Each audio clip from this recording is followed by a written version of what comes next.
bienvenue sur Les Bâtisseurs. Aujourd'hui, je suis en compagnie de Charles Gave. Entrepreneur dans la finance, penseur libéral, nous allons nous attaquer à des sujets, cette fois-ci, qui sont moins orientés sur le développement personnel, beaucoup plus sur la question de la structure. L'idée ici, c'est de faire venir Charles dans le cadre du dernier livre qu'il a écrit, La vérité vous rendra libre, pour que l'on puisse discuter de la notion de liberté, l'importance qu'elle a, et à quel point le fait d'en manquer dans notre société, comme c'est le cas aujourd'hui, peut nous mener droit à la catastrophe. On est avec l'un des rares libéraux qui aiment son pays, qui se prononce encore. Oui, vous savez, je me dis toujours, si on réunissait tous les libéraux en France, on aurait besoin d'une cabine téléphonique, quoi, parce que il y en a pas des masses. Mais en fait, je crois qu'il y en a plus que les gens pensent. C'est-à-dire que quand je parle à des artisans, etc., ils sont tous libéraux, mais ils le savent pas, quoi. Oui. Mais le mot était tellement dévoyé oui. que... Mais on fait tout ce qu'il faut pour essayer de le faire remonter dans l'estime des gens. Par exemple, on dit à toute une série de gens du style Onfray, on leur dit mais arrêtez de dire que c'est la faute du libéralisme, ça n'a rien à voir avec le schmilblick, quoi. C'est le capitalisme de connivence, c'est les coquins et les brigands, mais ça n'a rien à voir avec le libéralisme, mais rien. En fait, c'est-à-dire que le libéralisme, comme ils l'entendent, on a l'impression, c'est la liberté de pouvoir voler. C'est comme s'ils trouvaient ça normal. Dans la définition du libéralisme, comme si les libéraux étaient d'accord pour qu'on puisse voler, quoi. Qu'on est d'accord pour voler, mais aussi ils pensent que si quelqu'un a créé de la valeur, crée une entreprise, etc., c'est quelque part il a volé. Donc un type comme Balzac, qui est bien représentatif de l'esprit français, écrivait à l'origine de toute grande fortune, il y a un grand crime. Et ben c'est pas vrai, c'est une ânerie, mais c'est un truc qu'on ne peut lire qu'en France. Bon, alors du coup, on va montrer un petit peu le livre. Donc, on va montrer un peu le livre, mais avant ça, je voudrais faire une petite déclaration, comme on dit, liminaire. C'est que vous savez que je crois que Canal+ irrite beaucoup de gens, et que donc on a décidé qu'il fallait essayer de les faire taire, et que il y avait une plainte qui avait été déposée par l'association des journalistes contre Canal+, qui avait été retoquée par comment s'appelle la société qui vérifie ça, bref. Et eux, ils ont fait appel au Conseil d'État qui, maintenant, décide qu'il faut que toutes les émissions dans les télévisions, les radios, etc., soient contingentées par définition politique. C'est-à-dire que je viens d'apprendre aujourd'hui avec stupéfaction, mais en fait ça m'étonne pas, que l'Institut des libertés était classé d'extrême droite. C'est-à-dire, voilà, un partisan d'Hitler ou de Mussolini. Ce qui me laisse un peu pantois, parce que c'est pas vraiment mes idées, mais enfin, c'est pas ça. Et donc, on voit très bien ce qui va se passer, c'est-à-dire que comme ils ont pris le contrôle de la justice, nos ennemis, ceux dont je parle dans ce livre d'ailleurs, ce qu'ils font, c'est qu'ils servent de la justice pour créer des petits endroits où on mettra les types indésirables, et ces types indésirables, on leur mettra des contingents, et puis après, ils pourront plus parler, plus personne ne les invitera, si vous voulez. Combien de radios ça doit faire? J'ai jamais été invité chez France Inter de ma vie, quoi. Et je m'attends pas à être invité si je suis classé à l'extrême droite, quoi. Et ce que je veux dire, c'est... Et puis à la limite, comme ça, ils peuvent très bien prendre un gars classé à l'extrême droite, ils vont prendre le débile, ils feront finir celui-là, puis comme ça, les autres, il y aura plus besoin de les inviter. Oui, mais aussi, surtout, ce qui va se passer, c'est imaginer qu'ils mettent 4 ou 5 types bien, qu'ils les mettent à l'extrême droite tous. Eh bien, à ce moment-là, le premier qui sera interviewé, les 4 autres, ils seront plus jamais interviewés. Quand ils publieront un bouquin, personne ne pourra en parler. Donc, on voit très bien la manœuvre, c'est encore une fois de créer des petits groupes pour exclure ces groupes qui vous gênent, quoi. C'est une atteinte directe à la liberté d'expression, et je vois pas tellement la différence. Dans les années 40, sous un régime qui s'appelait sous Pétain, là, on avait mis la religion sur les cartes d'identité, vous savez. Je vois pas la différence entre mettre juif sur ma carte d'identité et mettre extrême droite dans leur fichier à la noix, là. Donc c'est un truc qui est complètement attentatoire aux droits des gens, à la liberté. Et je vais voir s'il y a d'autres gens qui veulent faire ça avec moi, mais j'aimerais bien attaquer en justice, en cour européenne, ou je sais pas quoi, parce que ça commence à bien faire, ces gens qui veulent empêcher les autres de parler. On l'a bien vu dans l'interview de Tucker Carlson. Écoutez, ça va bien. Vous avez rien à dire, c'est pas pour ça qu'il faut empêcher les autres de parler, quoi. Là, c'est ça l'essentiel. Donc, je suis assez fâché. Oui. Là, il y a le sujet de la liberté d'expression, mais de manière générale, il y a cette tentative permanente. Il y a une sorte de caste qui a un plaisir à voir la liberté des autres se restreindre avec le temps. Mais parce qu'ils pensent, si vous voulez, que les gens en dessous d'eux, qui n'ont pas fait de bonnes études ou j'en sais rien, sont des crétins. Donc ils voient pas pourquoi les crétins auraient le droit à la parole, quoi. Il y a qu'en principe, il y a que qui ont fait des bonnes études qui auraient droit à la parole. Mais quand on voit les résultats d'Attali, j'aimerais bien voir le portefeuille d'Attali, tiens, comment il est géré, sauf s'il a des inside information, évidemment, mais ça doit être un vrai désastre, parce qu'avec tout ce qu'il a annoncé depuis des années, qui s'est pas produit, les désastres qu'il a prédits qui sont pas produits. Donc il y a toute cette classe-là, si vous voulez, qui est embarrassée pour deux raisons. C'est que d'abord, ils se sont trompés sur tout. Et ensuite, il y a un certain nombre de gens à l'extérieur qui se sont trompés sur rien. Et alors, il est urgent de faire taire ceux qui se sont trompés sur rien, quoi. Ça me paraît bien normal. Donc justement, on va raccrocher sur le titre du livre, ceux qui cherchent à dire la vérité. Voilà. Donc ceux qui cherchent à dire la vérité, et enfin, avec une idée très profonde, c'est que la liberté, la vérité vous rendra libre. Et alors, juste sur ce livre, ce que vous avez cherché à faire, donc vous avez un peu remonté ce que vous avez écrit depuis un certain temps pour essayer de comprendre comment on s'est retrouvé dans un système qui structurellement est pensé pour pouvoir restreindre ses libertés des autres. Qui est liberticide. Du coup, on va essayer de prendre un peu cet angle-là dans cette interview-là aussi. Puis on va essayer de voir aussi, parce que vous êtes sur un temps assez court quand même dans le livre, et je pense qu'il y a aussi beaucoup de notions qui peuvent être intéressantes de redévelopper sur un temps beaucoup plus long, d'aller raccrocher à ces concepts-là. Par exemple, reprenons sur des bases comme celle de la liberté d'expression qui est attaquée aujourd'hui. Il y a un petit peu il y a une manière de faire à la française qui a été de dire bon, la liberté d'expression oui mais pas trop. Ce qui est déjà une contradiction totale. Dans la Constitution des États-Unis, l'amendement numéro 2, si mes souvenirs sont exacts, c'est de dire le Congrès des États-Unis ne fera pas de loi pour empêcher la liberté d'expression. Point. Il ne fera pas de loi. C'est-à-dire que les lois mémorielles, tous ces trucs-là, ça ne peut pas exister aux États-Unis. Mais à partir du moment où vous avez des lois mémorielles, il y a un certain nombre de choses dont vous ne pouvez plus parler. Et dans un système juridique normal, c'est que si vous dites des bêtises dans le cadre de ce que vous pensez d'Hitler, de Mussolini ou je sais pas quoi, que vous en dites le plus grand bien, à ce moment-là, vous pouvez être attaqué après coup pour avoir travesti la vérité historique. Donc le châtiment se passe après que la preuve ait été fournie, que le type a menti en sachant qu'il mentait. Tandis qu'aujourd'hui, on est dans un système différent. On veut vous bâtir un système où vous serez pas autorisé à parler parce que vous pourriez dire des bêtises. Mais c'est pas du tout la même chose. J'ai le droit de dire des âneries. J'ai le droit de dire ce que je pense. Ça regarde pas ce que je pense de Monsieur Macron qui n'est pas bien intéressant. Ça ne regarde que moi. C'est après une longue expérience que je suis arrivé à la conclusion que ce type était complètement incompétent. Bon, ben voilà, c'est... Et d'ailleurs, vous tapez beaucoup sur Macron, mais j'aimerais vous poser une question là-dessus, une remarque.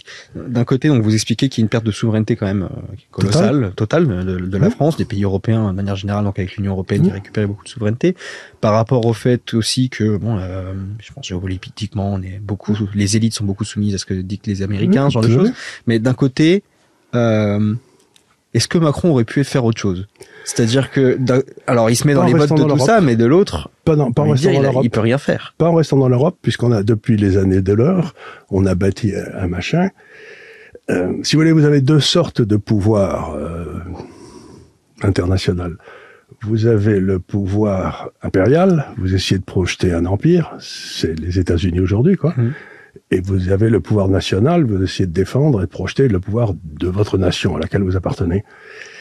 Et le projet américain, c'est un projet impérial, et aussi curieux que ça paraisse, le projet de la Commission européenne avec Delors, c'est aussi un projet impérial. Et ces projets impériaux, ils veulent toujours détruire les nations en dessous, si vous voulez, ça n'existe pas pour eux. Donc c'est un projet impérial, civilisationnel, sans frontières, etc. Mais c'est un projet qui, dans l'histoire, a toujours échoué. Parce qu'autant les nations sont durables, autant les empires ne le sont pas. Comme on le sait bien, le Reich de Milan, il a duré 14 ans. Donc, vous voyez ce que je veux dire, le machin qui est le projet impérial, ça peut pas marcher puisque vous considérez que les autres, vous allez les écrabouiller, ceux qui sont pas d'accord avec vous. Donc, le projet impérial implique la censure et implique la liberté, l'impossibilité de parler, alors que le projet national, si vous dites ce que vous avez à dire, il y a des élections, vous perdez, vous dites très bien, j'ai perdu, la prochaine fois je gagnerai, on passe à autre chose, quoi. Donc si vous voulez, il y a cette différence. Aujourd'hui, on est attaqué par deux projets impériaux. Le principal, c'est les États-Unis. Le deuxième, en passage avec clandestin des États-Unis, c'est l'Europe. Mais alors justement, on va remonter un petit peu historiquement, mais pourquoi ce virage-là, pourquoi cette volonté impériale, nos élites, qu'est-ce qui les a fait rentrer là-dedans? Je sais pas, moi je pense si vous voulez qu'il faut chercher des raisons profondes. Ils ont pas dû être assez aimés de leur maman quand ils étaient petits, ou ces mecs qui sont pas bien normaux, quoi. Je sais pas. Pourquoi des hommes comme Trichet, Delors ont fait tout pour que la France disparaisse? Je peux pas, je suis pas dans leur peau, mais je sais, parce que je crois que dans un projet national, la façon la meilleure de fonctionner, c'est ce qu'on appelle la subsidiarité, c'est-à-dire tout vient du bas. Et puis, si vous voulez, ça monte, même le droit s'effectue du bas par la jurisprudence. Puis en haut, il y a les gars qui gèrent les trucs importants, comme, je sais pas, le ministère des Affaires étrangères ou des choses comme ça. Ça, c'est dans le projet national. Et dans le projet international, le projet impérial, tout vient du haut. Et eux, comme sont des gens extraordinairement compétents, comme l'histoire nous le montre, hein, ils pensent que c'est à eux de prendre des décisions et qu'ensuite c'est aux autres de les suivre. Donc c'est un projet, dans un cas, c'est un projet qui va du bas vers le haut, et qui se développe. Dans l'autre, c'est un projet qui va du haut vers le bas et qui écrabouille. Donc ben voilà, je crois que ce sont des gens qui sont persuadés que Dieu leur a donné leur devoir, c'est d'emmerder les autres, de les gouverner parce que eux ils savent et que les autres sont des crétins. Donc le projet national, vous pensez qui est celui de De Gaulle par exemple, vous pensez que les Français sont des gens un peu curieux, mais ils existent. Et ils ont quelque chose à dire. Et il les respectait à tel point que quand il a perdu ce référendum, il est parti. Parce que sans l'onction que lui donnait le peuple de France, il n'avait pas de raison d'être au pouvoir. Eux, jamais, ils s'en vont jamais. Ils s'en vont jamais. Ils échouent, etc. Mais ils reviennent toujours, si vous voulez. Quand Mitterrand a été battu, ça devait être donc en 86, en bonne logique, il aurait dû donner sa démission. Et jamais Chirac n'aurait dû accepter une cohabitation. Parce que vous ne pouvez pas cohabiter entre un projet impérial et un projet national. Et quelque part, le projet communiste était un projet impérial.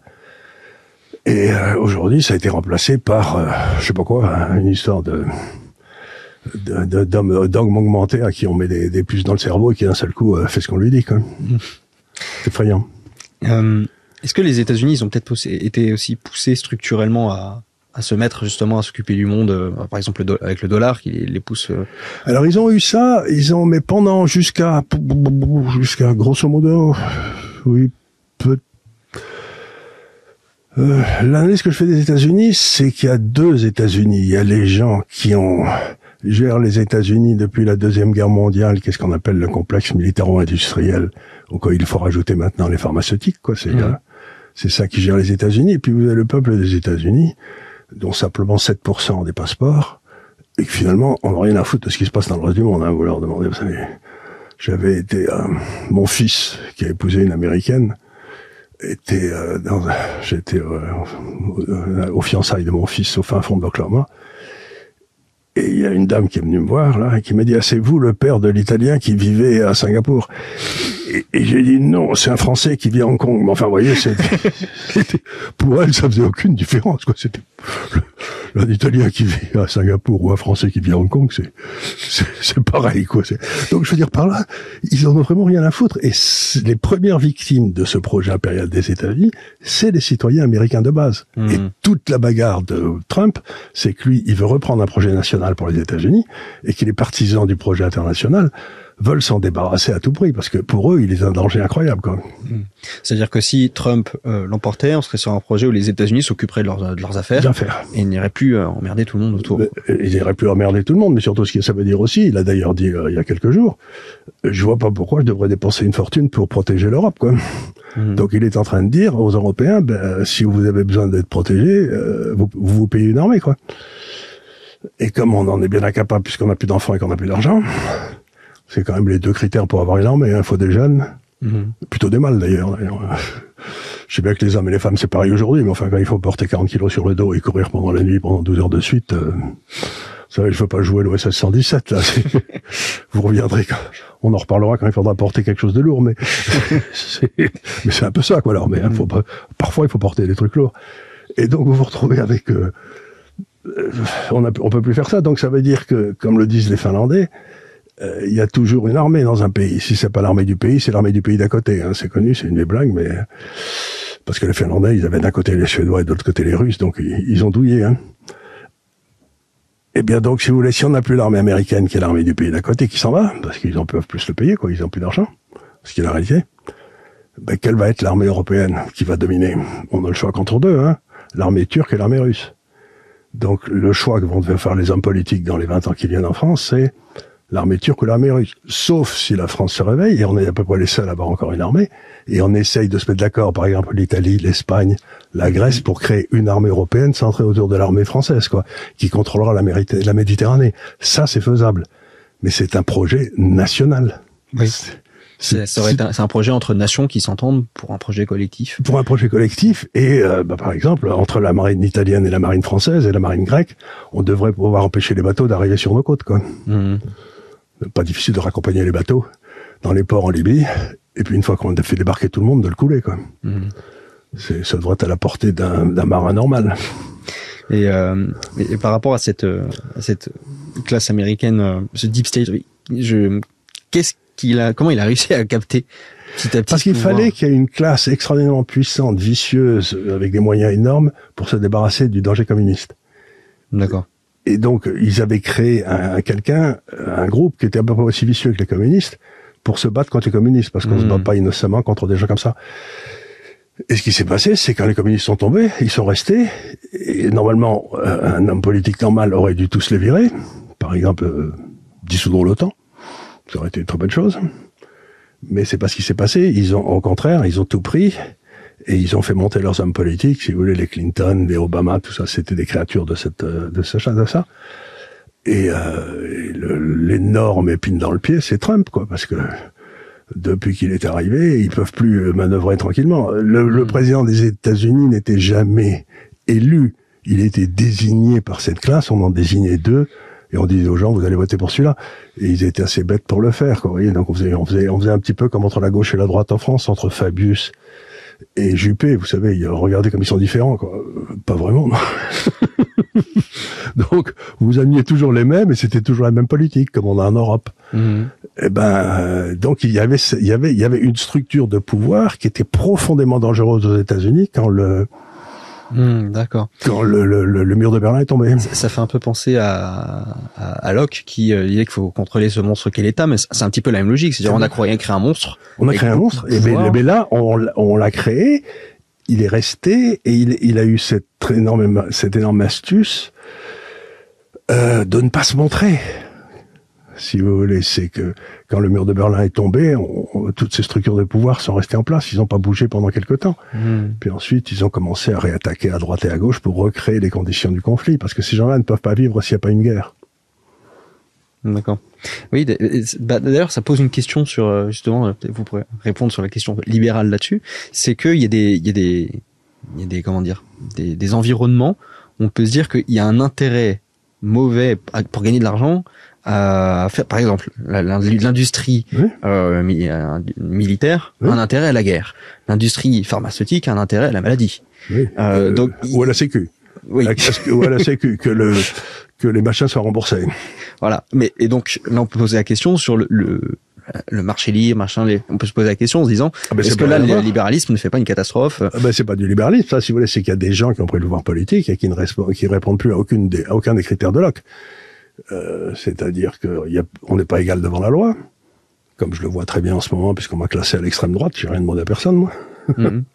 Donc, attendez une seconde, mais ça veut dire que, à partir du moment où je suis classé par d'extrême droite par ce groupe, ça veut dire que je deviens ininvitable et que ma parole ne vaut rien, si vous voulez. Je n'ai qu'un droit, c'est de me taire et de rester dans mon coin honteux, quoi. Et donc, ils ont fait ça aux États-Unis. Ils ont éliminé tous les vrais bons hommes qui avaient quelque chose à dire. Et dans le monde actuel, jusqu'à tout récemment, gagner des élections sans avoir du fric, j'ai écouté Jean Lassalle récemment qui disait que pour lancer une liste aux européennes aujourd'hui, il fallait 2 millions d'euros. Si vous voulez 2 millions d'euros, ça se trouve pas sur le sabot d'un cheval, hein. Donc, ils ont rendu le coût de l'élection tellement fort qu'il y a que leurs candidats qui peuvent assumer ces coûts. Et là où ils ont eu un coup dans la tête auquel ils ne s'attendaient pas, c'est le coup de Trump qui paye toutes ces élections lui-même, avec son fric. Et donc, il n'a pas besoin d'eux. Et évidemment, ça, c'est un coup terrible, quoi. Mon problème, c'est que j'ai pas autant d'argent que Trump, quoi. Oui, puis je pense qu'en France, malheureusement, la mentalité serait pas aussi favorable à quelqu'un qui a de l'argent pour se présenter aux élections. Oui, il dirait, regardez, il a de l'argent, il a dû voler quelqu'un. Exactement. Mais la question que je me pose, c'est comment est-ce qu'on empêche ce genre d'événement de se produire, quoi? Quelle est la solution des libéraux? Il n'y a pas d'autre façon que de redonner la parole au peuple, hein. Puisqu'ils ont capturé le système électoral, ben, il faut soit qu'on élise un type qui va changer le système électoral et qui va se débarrasser de ces gars-là. Et ces gens-là ne peuvent pas survivre s'ils ne prennent pas le contrôle du ministère de la Justice. C'est-à-dire que le gros travail de ces gars-là, c'est de prendre le contrôle des cours en mettant des gens à eux, comme on le voit bien au Conseil d'État aujourd'hui, où il y a que des crapules qui sont maintenant qui prennent des décisions, qui font partie de ce groupe. Et donc, à ce moment-là, vous portez plainte en disant, ben attendez, c'est pas juste. Mais ils disent, c'est comme c'est eux qui décident de ce qui est légal, pas de ce qui est légitime, mais de ce qui est légal. Ben vous vous retrouvez débouté à chaque fois, quoi. Donc, il faut repartir maintenant vers les jurys populaires. C'est-à-dire que le juge, il instruit le jury populaire sur le droit, mais c'est le jury populaire qui prend les décisions. C'est pas le juge. Et c'est pour ça qu'ils ont été fous quand Trump est arrivé, c'est qu'il a nommé 3 ou 4 gars de droite à la Cour suprême. Et donc, ça bloque toute leur saloperie. Il leur en fait un mal. Oui, juste le fait de faire ça, heureusement. Oh, on a eu du pot, là. On a eu du pot, là. Ça a été vraiment un grand coup de pot, ça. Alors là, vraiment, ouais. je peux pas y croire tellement c'est beau. On a un peu abordé cette partie, on va dire un peu de liberté d'expression, cette logique-là. La liberté d'expression, c'est la liberté la plus importante parce que, je sais plus qui disait que la quasi-totalité des révolutions en France avait commencé dans les cafés. Vous savez, c'est que les gens se réunissaient dans les cafés et puis gueulaient. 1830, 1848, les étudiants, ils allaient à la Polytechnique, ils allaient siéger le roi, je sais pas où il était à l'époque. Et donc, aujourd'hui, il n'y a plus de café. Et ils avaient pris le contrôle des nouveaux cafés, c'est-à-dire la télévision, les radios et tous ces trucs-là. Et puis, pas de pot. Il y a ce truc, il y a YouTube, et donc il y a des tas de gens qui disent des trucs qui sont intéressants, qui sont sur le net, et qui ne contrôlent plus. Donc, leur grand espoir, c'était d'arriver à contrôler le net en mettant des gens à l'intérieur de chacune des sociétés, et ils ont eu un autre coup dans la tête avec Musk. Et là, on va vous dire, vous êtes complotiste. Depuis quand? Ah ben c'est un complot. Ah mais attends, il s'en cache pas. Je me fais l'avocat du diable. Non mais il s'en cache pas. Écoutez ce que dit le fou à Davos, le patron de Davos, je sais plus comment il s'appelle, Schwab. Il vous annonce tranquillement ce qu'ils vont faire. C'est que vous savez, comme Hitler, il a pas fait de complot. Quand vous lisez Mein Kampf, il a tout annoncé. Hein. Donc ils vous annoncent tout ce qu'ils vont faire. Hein. Ils veulent par exemple qu'on passe de 8 milliards d'habitants sur la Terre à 500 millions. Quoi. Ils vous le disent tranquillement. Mais attendez, comment on passe de 8 milliards à 500 millions? On en tue combien, quoi? On fait des camps de la mort ou quoi? Je sais pas. Vous voyez, je veux dire, c'est quand même un peu inquiétant, quoi. On va pas passer comme ça en 5 minutes. Parce qu'ils disent, d'après leur calcul de la noix, la Terre ne peut supporter que 500 millions de gens. Mais attends une seconde. La première chose dont il faudrait faire, c'est se débarrasser d'eux, hein. Ils peuvent y aller en premier, oui. Allez-y, mais l'euthanasie, c'est pour vous, hein. Si vous trouvez que la vie sur Terre est trop difficile, allez-y, tenez une pilule, là, je vous la donne, et vous vous occupez de vous-même, hein. Libérez-nous. D'ailleurs, pour aller dans votre sens sur Twitter, Musk avait révélé quand il avait racheté le fait qu'il y ait les Twitter Files, donc vous savez que le FBI avait son mot à dire. Et il avait des bureaux à l'intérieur. Il avait des bureaux à l'intérieur et il envoyait des mails à tout le monde en disant alors celui-là vous le prenez plus, vous l'écoutez plus, vous lui faites sauter son compte, etc. Donc le FBI dirigeait. Et ce qui est marrant, c'est que Musk a viré 90% du personnel de Twitter et que ça marche très bien, merci. Donc il y avait 90% de faux boulots qui étaient tous de gauche, hein. Parce que le faux boulot va avec la gauche. Très petite interruption, je vous rappelle, très important, si vous aimez cette vidéo, likez, abonnez-vous, commentez et mettez les 5 étoiles si vous êtes en version podcast. Et surtout, je vous rappelle aussi, ne les oubliez pas, le code bâtisseur, moins 10%, le lien est dans la description pour Kalos. Mais le fait aussi d'avoir eu cette capacité de capter le pouvoir un petit peu partout, par le biais aussi d'entreprises, les journaux, les GAFAM, etc. Est-ce que c'est pas lié aussi au fait d'un problème de concentration? C'est-à-dire qu'il n'y a plus de concurrence, il y a plus de concurrence, et aussi parce que ce qui se passe, c'est ce que j'ai mentionné dans mon livre aussi, c'est que ces gens atteignent des niveaux importants de pouvoir et de richesse, et qu'à un moment, ils veulent transformer leurs profits qu'ils ont conquis en prenant des risques en rente. Et à ce moment-là, ils se rapprochent de l'État, et ils disent, dites les gars, nous, on va dire du bien de vous, on va empêcher vos ennemis de dire du mal de vous, mais en même temps, vous empêchez des concurrents de venir vous emmerder. Donc, vous faites tomber, par exemple, toutes les législations antitrust. Par exemple, je crois que c'est Acrobat, qui avait un concurrent qui l'emmerdait, un jeune qui faisait bien meilleur travail que lui, qui avait déjà 800 millions de dollars de sel, et ça leur cassait les pieds parce que ça les bouffait. Ils ont racheté le concurrent à 50 fois les ventes. J'aimerais bien qu'on rachète. Il n'y a pas quelqu'un qui veut me racheter là. À 50 fois les ventes, ce qui est monstrueux. Et ce qui a fait donc Acrobat, je crois, c'est qu'ils ont fermé. Ils ont fermé C'est une stratégie aussi que fait beaucoup Google, par exemple, qui achète les petites startups pour fermer après. Pour fermer après, parce que ils disent, oh là là, cela y de nous embêter. En même temps, si vous avez une législation antitrust convenable, quelqu'un comme Amazon pourrait avoir une société qui fait des ventes par correspondance, je n'en sais rien, mais il n'y a aucune raison que ce soit les mêmes actionnaires qui contrôlent le nuage, le cloud. Oui, les serveurs avec AWS. Oui. Les serveurs, etc. Donc logiquement, vous auriez dû dire, bon, vous vous cassez en deux, là, c'est pas... Il n'y a aucune raison, mais pas du tout. Au contraire, on leur permet de continuer à croître parce que c'est pas normal qu'ils aient à la fois les ventes et la quasi-totalité de la connaissance sur les personnes, quoi. Donc il nous refaudrait une période comme à l'époque de la Standard Oil. Oui, il faut les casser. C'est ce qu'ont fait les États-Unis très habilement avec AT&T, vous savez, qui contrôlait tout le téléphone. Au début des années 80, ils ont cassé AT&T, ils ont fait plein de sociétés, et c'est là d'où est venue toute la révolution technologique américaine, qui était étouffée par AT&T, qui ne voyait pas pourquoi les gens auraient besoin d'avoir des lignes pour taper leurs ordinateurs, quoi. Ces sociétés qui atteignent des tailles importantes, en transformant leurs profits en rente, ils arrivent à un résultat très intéressant, c'est que ça amène toujours à des sociétés qui deviennent de plus en plus stériles. Il n'y a plus d'invention.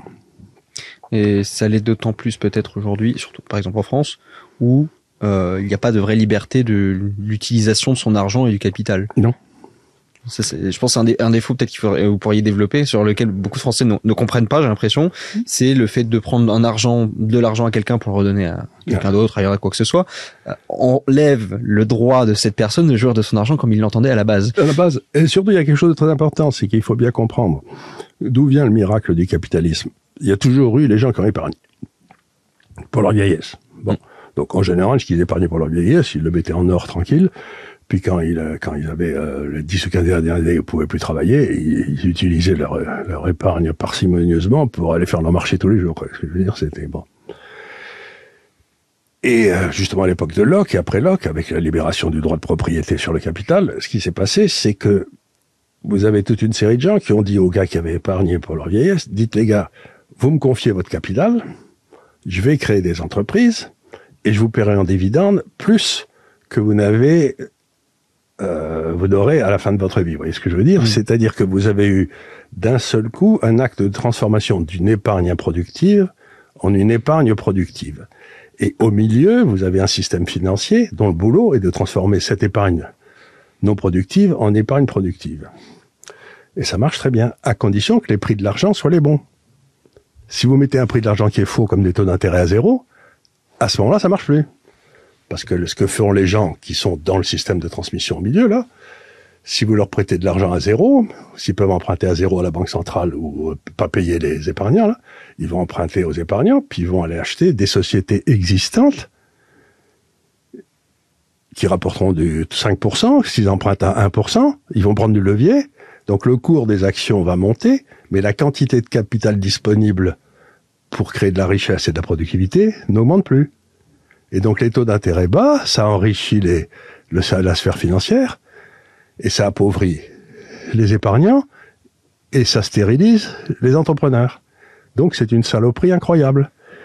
Et ce qu'ont exigé ces grands groupes, finalement, qui ont pris le contrôle des banques centrales, c'est de mettre les taux d'intérêt à zéro. Parce que comme ça, ils peuvent acheter des petites sociétés, les prendre et les acheter pas cher et les fermer. Donc, je veux dire, tout ça, c'est des machins qui sont reliés les uns aux autres. Si vous tuez à des blocs, tout finit par s'éteindre, quoi. Que le dernier qui sorte éteigne la lumière, quoi. C'est à peu près ça. Et vous défendez souvent un profil comme Bernard Arnault parce que c'est un profil entrepreneur qui a fait il a bien réussi celui-là, oui. Mais est-ce que justement on peut pas dire que il a énormément profité de cette situation avec les il a deux parties, Bernard Arnault. Il a LVMH qui marche au ténor de Dieu et qui est très bien géré et qui a bénéficié d'un truc extraordinaire, c'est que il y a à peu près 3-4 milliards de gens qui, il y a 30 ans, étaient pauvres comme job et qui sont devenus une espèce de classe moyenne en Chine, en Inde, etc. Il y a eu une montée terrible.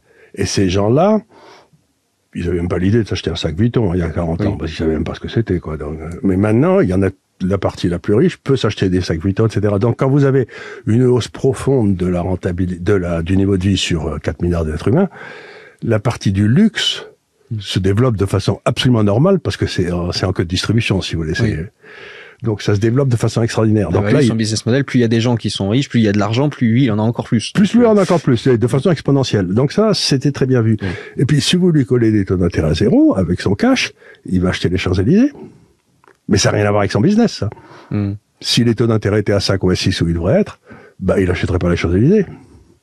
Ça serait pas intéressant pour lui. Parce que s'il peut emprunter à zéro, parce que c'est Bernard Arnault, et acheter un immeuble qui va lui rapporter du 4 ou du 5, je peux pas leur vouloir de le faire. Mais si j'ose dire, c'est un enrichissement sans cause, mais c'est pas lui qui est responsable. Et pourquoi on a fait ça alors? Pourquoi on a pris ces décisions? Parce que les gens qui sont au pouvoir, Draghi ou tous ces gars-là, s'ils sont proches de la Banque centrale, ils ont accès à de l'argent pas cher, parce qu'ils sont proches de la Banque centrale, hein. Et donc, ils vont aider ce que j'appelle les spéculateurs à s'enrichir.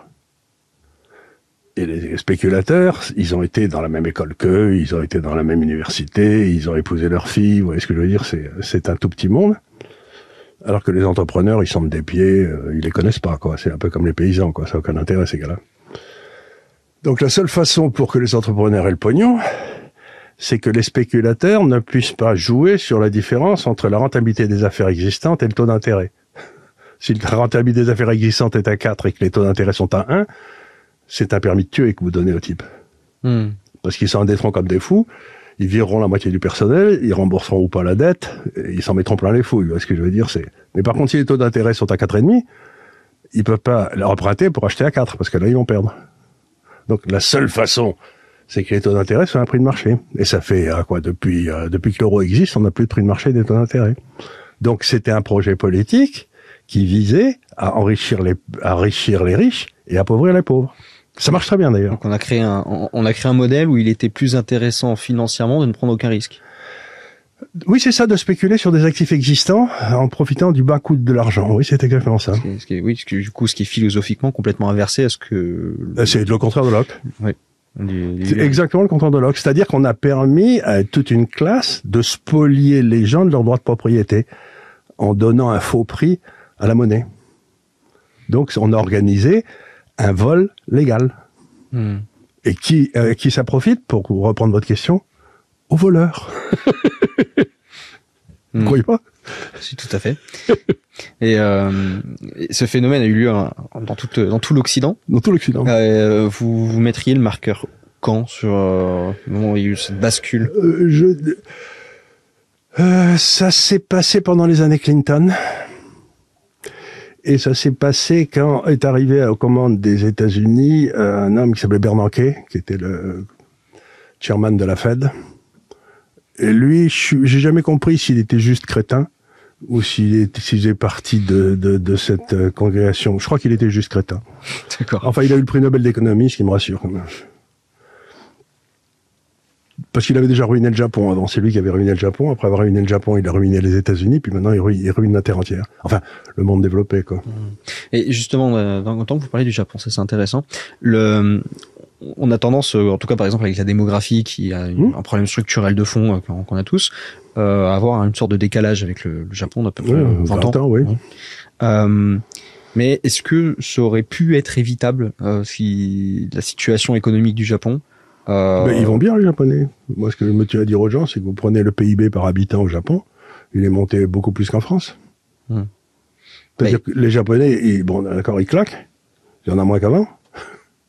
Mais en même temps, ils sont développés comme des fous dans toutes les activités d'aide à la vieillesse. Les robots, les machins comme ça. Aujourd'hui, les sociétés japonaises gagnent du pognon, mais c'est pas croyable. Ça leur sort par les oreilles, elles savent plus quoi en faire. La monnaie est complètement sous-évaluée, ce qui est d'ailleurs un scandale. Parce que ça fout en l'air toute l'Europe et l'Allemagne et tout. Parce que le Japon et l'Allemagne, ils font exactement les mêmes trucs. Des bagnoles, de la chimie de fine, des médicaments, tout ça. Mais l'embêtant, c'est que le yen est sous-évalué de 40%, donc les pauvres Allemands, leur marge, ils en prennent pas la tête, quoi. Donc l'économie allemande est en train de s'écrouler. Les gens me demandent pourquoi, c'est parce que le Japon est sous-évalué de 40%, quoi. Oui, vous en aviez parlé il y a quelques temps de ça, et donc là, vous reconfirmez. Il y a pas le moindre doute, quoi. Comment vous faites si vous faites des bagnoles, la Mercedes à 60 000 euros, allez, et la Lexus à 40 000. Vous les regardez tous les deux, vous dites, je vais prendre la Lexus. Ouais. Et en plus, la Lexus, elle aura un moteur hybride, donc on va pas m'emmerder. Et quelle leçon nous on pourrait là tout de suite appliquer de ce qui s'est passé au Japon pour éviter d'aller droit dans le mur comme on est en train de le faire. La première des choses qu'on fait le Japon, ils sont loin d'être idiots, c'est qu'ils ont emprunté à eux-mêmes. Vous vous souvenez de mon histoire du gars qui se balade dans la petite ville, là, qu'on m'avait parlé, à partir du moment où vous empruntez à vous-même, vous n'avez pas de dette. Tandis que nous, on a commis l'erreur monstrueuse d'aller emprunter à des puissances extérieures. Donc aujourd'hui, si on a une dette de 100% du PIB, des taux d'intérêt de 3%, et qu'il y a 50% de notre dette qui est détenue à l'étranger par le Qatar ou je sais pas quoi, l'Arabie Saoudite, il y a donc 50% qui multiplie 3%, il y a 1,5 d'intérêts qui vont sortir pour servir la dette du passé. Mais comme on croit de 1,5, ça veut dire qu'à partir de maintenant, notre niveau de vie va baisser. Parce que les Japonais, eux, ils payaient en quelque sorte, il y avait les jeunes qui payaient 3 aux vieux, qui les refilaient aux jeunes, parce que c'était leurs enfants pour qu'ils puissent acheter une maison. Vous voyez ce que je veux dire? C'était, dans la mesure où ça reste à l'intérieur du Japon, il n'y a pas de dette. Mais si vous devez payer à l'extérieur, là, il y a une dette et vous êtes ruiné. Donc nous, on n'aurait jamais dû emprunter à l'étranger. D'accord. Et ces crétins à Bercy, ils se sont donnés un mal de chien pour aller placer toutes les obligations françaises à l'étranger. Ils prenaient l'avion pour aller voir les Saoudiens et tout en disant, regardez, on va vous... Parce que ça leur permettait d'avoir des taux un peu plus bas. Donc ça a aidé les politiciens à continuer à faire des politiques idiotes. D'accord. Oui, donc c'est-à-dire qu'ils sont vendus à l'étranger, si on peut dire. Pour un plat de lentilles. Pour pouvoir avoir plus de marge de manœuvre, eux, après en France, pour pouvoir après distribuer l'argent, à tout le pays. Et ils sont vendus pour un plat de lentilles, comme on dit dans la Bible, vous savez. Et donc ils ont abandonné tout pouvoir. Et maintenant, la France est dans un état où elle a plus aucune souveraineté, parce que je sais de façon certaine que dans les 10 ans qui viennent, le pouvoir d'achat moyen du Français moyen va baisser de 0,5% par an. C'est dans la boîte. Vous pouvez rien y faire. Mais c'est déjà calculé là, du coup. Oui, bien sûr que oui. Et il y a pas une solution pour eux. La solution, ce serait simplement de sortir de l'euro, de sortir de l'Europe, et de dire, vous savez quoi, la dette française à partir de maintenant, elle est dans la monnaie de l'État souverain français, ce qui est d'ailleurs dans la Constitution. Hein. Et c'était 2 euros. Maintenant, c'est des francs. Et amener le franc à un niveau comme le Japon, où les entreprises françaises gagneraient tellement de pognon que les taux d'intérêt seraient inférieurs aux taux de croissance. Et à ce moment-là, la dette est plus un problème. D'accord. Mais si vous maintenez les taux d'intérêt au-dessus du taux de croissance, c'est toujours ce que je dis aux gens. Écoutez, si vous empruntez à 5 pour investir à 2, ça va être compliqué. Ça va être compliqué. Mais par contre, si vous empruntez à 2 pour investir à 5, à ce moment-là, la dette, ça vous gêne pas des masses. C'est-à-dire que dans ce modèle-là, on se retrouvait dans une situation où on maintient notre niveau de vie chez nous. Oui. C'est plus cher pour partir en vacances. Voilà. Mais au moins chez nous, on est bien. Alors que là, on est dans une situation où, effectivement, en vacances, il y a plein de pays où on a un bon taux de change, mais chez nous, on peut même plus se loger, quoi. D'abord, on peut plus se loger, et je sais pas si vous avez remarqué, mais tous les enfants de mes amis, ils vont bosser à Hong Kong, à Londres, en Californie, en Floride, ils sont plus en France, quoi. Donc tous les types qui sont vraiment doués, ils se barrent. C'est ce que je dis, la France maintenant est spécialisée dans l'exportation des bacs plus 7 et dans l'importation des bacs moins 7, quoi. c'est pas très propice à une croissance à long terme, ça. Et vous avez énoncé la question de l'euro, je pense que ça peut être l'occasion de reprendre sur des bases, là justement, on va remonter très loin, sur déjà le concept d'une monnaie. Qu'est-ce qu'une monnaie? Et après, parce que même si c'est répété encore et encore sur le Frexit, sur l'argument principal contre l'euro, etc., il y a quand même beaucoup de monde qui comprend toujours pas pourquoi c'est la monnaie. Alors, je vais vous donner un exemple, c'est que pour des raisons historiques, pour 10 000 habitants, il y a 70% de fonctionnaires de plus en France qu'en Allemagne. Moi, je m'en fous. Si c'est la condition pour vivre agréablement en France, si ça leur fait plaisir, mon Dieu, qu'ils soient fonctionnaires, ça me gêne pas. Mais qui paye ces fonctionnaires? Ils sont créés par une valeur ajoutée qui a été créée par l'économie du pays. Et on peut dire ce qu'on veut, mais la quasi-totalité de la valeur ajoutée de marché, on peut dire, c'est créé par le secteur privé. Donc ça veut dire qu'entre la France et l'Allemagne, le coût du siège social allemand est à peu près 35% inférieur au coût du siège social France. Donc si vous avez une entreprise en France et que vous avez un taux de change fixe entre les deux et que vous êtes en concurrence avec l'Allemagne, au bout de 3, 4, 5 ans, quand vous avez bouffé vos fonds propres, vous sautez. Ce qui se passait dans le temps, c'est comme on avait ces braves fonctionnaires, on dévaluait. Et donc, les entrepreneurs français qui, eux, vendaient en monnaie internationale avaient une hausse de leur vente, de leurs profits, et les fonctionnaires, ils vivaient normalement, quoi. Et donc, dans le système ancien où la monnaie pouvait s'ajuster à la productivité du pays, ce qui se passait, c'est qu'on se retrouvait assez facilement avec des fonctionnaires qui étaient payés en monnaie locale et des entrepreneurs qui étaient payés en monnaie internationale. Donc, inutile de vous dire que c'était pas désagréable d'être entrepreneur en France, quoi. Le taux de change ajusté pour le poids de l'État. Vous voyez, c'était la valve.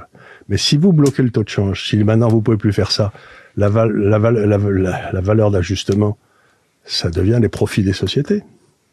Et à ce moment, les profits des sociétés s'écroulent. Vous fermez votre usine en France et vous allez l'ouvrir de l'autre côté du Rhin à Strasbourg, quoi.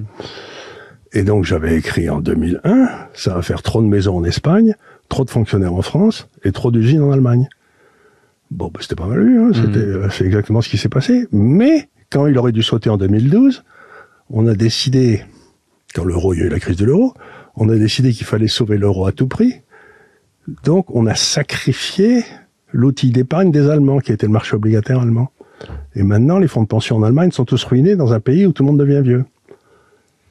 Et donc, quand les Allemands vont se rendre compte de ça, ils vont pas être contents. Au début, c'est nous qui en avons pris la tête. Les Allemands disent, ces Français, ils sont pas travailleurs, ils sont pas disciplinés, c'est bien fait pour eux. Mais maintenant, c'est eux qui vont prendre tout dans la tête. Qu'est-ce que ça veut dire? Ça veut dire, comme le dit mon cher fils, que quand il y a des Français ou des Italiens qui défilent dans la rue en gueulant, qu'ils aiment pas avec des pancartes et tout le monde s'en fout. Mais quand c'est des Allemands, les gens, ils commencent à se dire, c'est parce que les Allemands, ils ont pas l'habitude de défiler avec des pancartes, hein. C'est pas les plus révoltés des... Donc, on va avoir un problème social gigantesque en Allemagne. Et c'est peut-être là que l'euro finira par sauter, quoi. Parce que pour sauver l'euro, on a détruit toute l'épargne allemande. Longue. Vous voyez pas parce que, du coup, en 2012, vous disiez, logiquement, ils vont laisser tomber l'euro, puisque ça n'avait pas de sens. C'est Draghi qui si vous voulez, à la place d'être géré comme une bonne monnaie, ça a été géré par un Italien, et l'euro est devenu la lire, quoi. Et c'est ce qui se passe. Donc l'euro a pas fini de baisser, de s'effondrer. Et vous voyez pas tant qu'on un bidouillage qu'ils arriveraient à faire, parce que vous, logiquement, vous direz, on arrête la casse, machin. Eux, ils vont pas se dire ça. Non, parce qu'il y a pas, est-ce qu'il y a pas, qu'est-ce qu'ils pourraient nous inventer? Qu'est-ce qu'ils pourraient nous inventer? Un truc comme une monnaie numérique, où vous avez votre compte en banque qui est ouvert à la banque centrale, qui sait exactement ce que vous faites en temps réel, et qui dit donc vous avez acheté deux Ferrari le mois dernier, ça va pas du tout.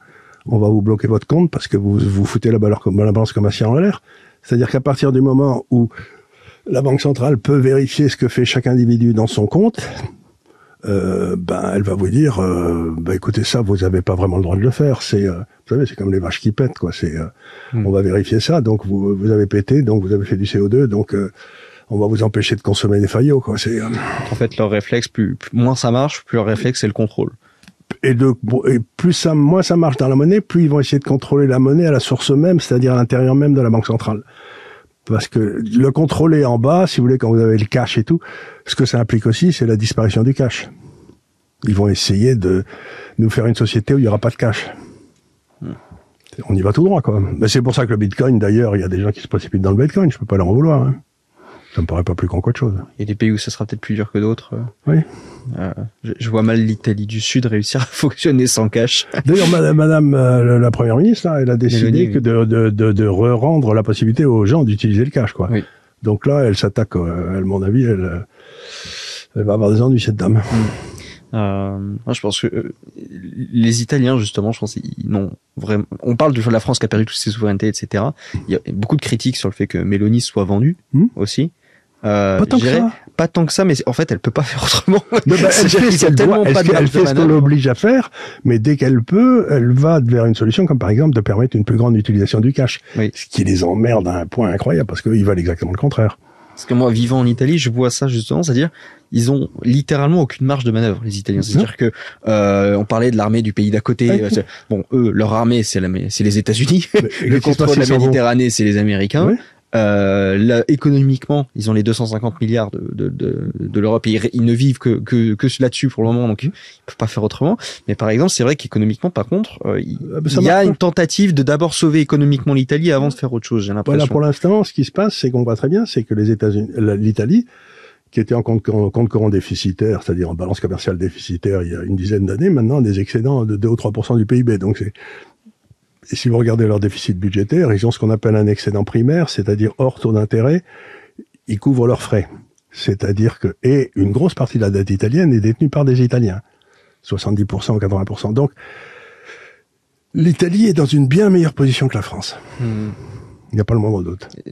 Et alors, pourquoi est-ce que tous les Français sont convaincus de l'inverse? Ah, parce que les Français lisent les journaux français, oui. Ou écoutent TF1. Voilà, si vous voulez, les Français, ça fait longtemps qu'ils ont renoncé à, je ne dis pas s'informer, parce que s'informer, ils essayent un peu, mais à s'instruire.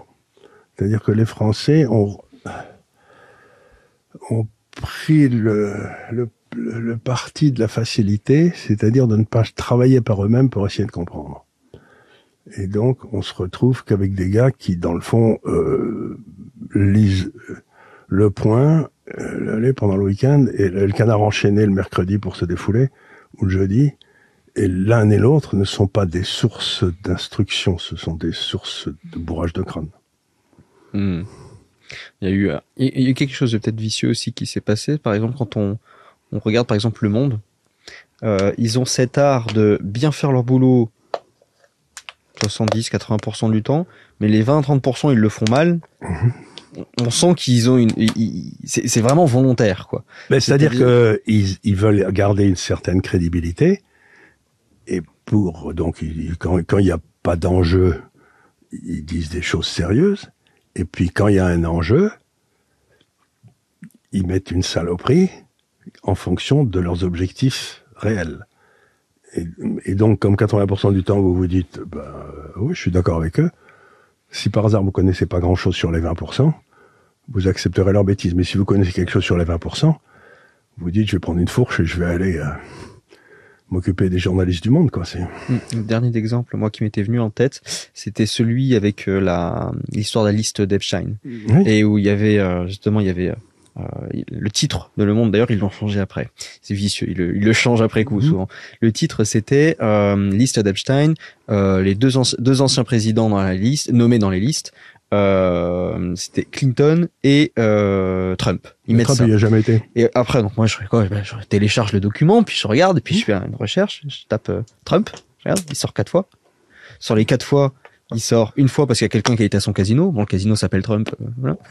Et les 3 autres fois, il sort parce que quelqu'un lui pose la question à un témoin. Est-ce que Trump était là? Non. Est-ce que vous êtes certain qu'il n'y avait pas Trump? Oui, je suis certain. Donc, vous êtes d'accord pour dire que Trump n'a aucun rapport? Oui. Voilà. C'est les fois où Trump est cité dans les documents. Oui, et en plus, il avait viré Epstein de son club à Marcel Argot, là où il a sa maison, parce qu'il avait appris qu'il était pédophile.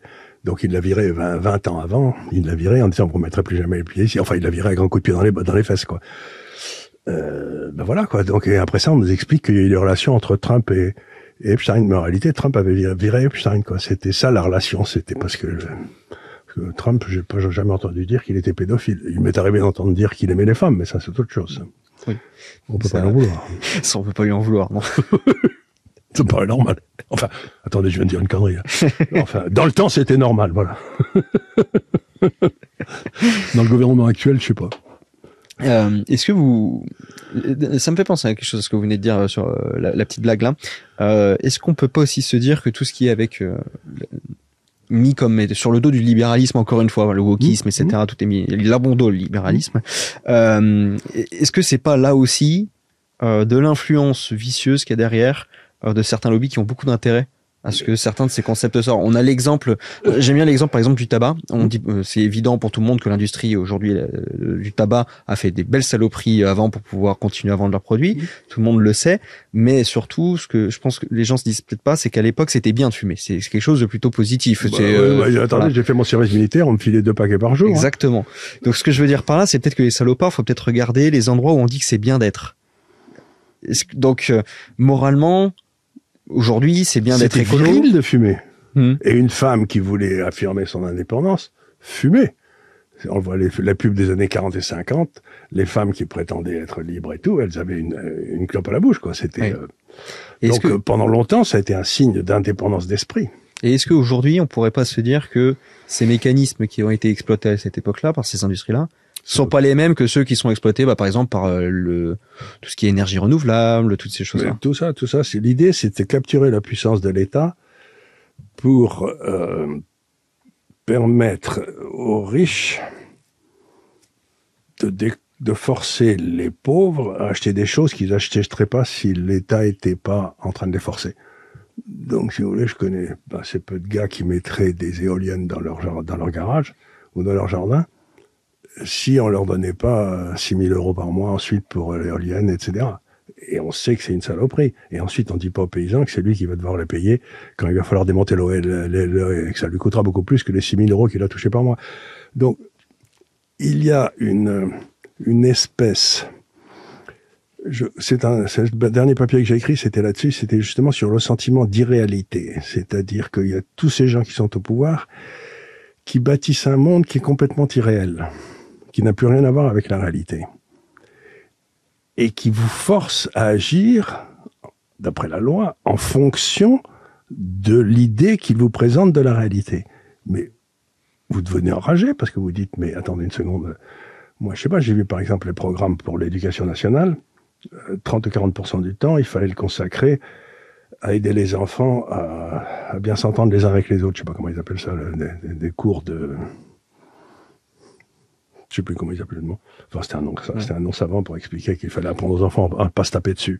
La première question que je pose, c'est « Et pourquoi mon Dieu ?» Parce que quand j'étais un petit garçon, c'était quand même vachement intéressant d'aller taper sur les gueules des autres, quoi. Je veux dire, des autres garçons, je tapais jamais une fille, ça va sans dire. Mais d'abord, il y en avait pas parce que j'étais dans des clubs où il y avait des clubs où il y avait des trucs où il y avait des garçons. Donc les filles, on les voyait jamais. C'était bien. Et donc on se tapait sur la gueule, c'était vachement bien. Ça, on montrait ceux qui étaient capables de taper, ceux qui se mettaient à pleurer.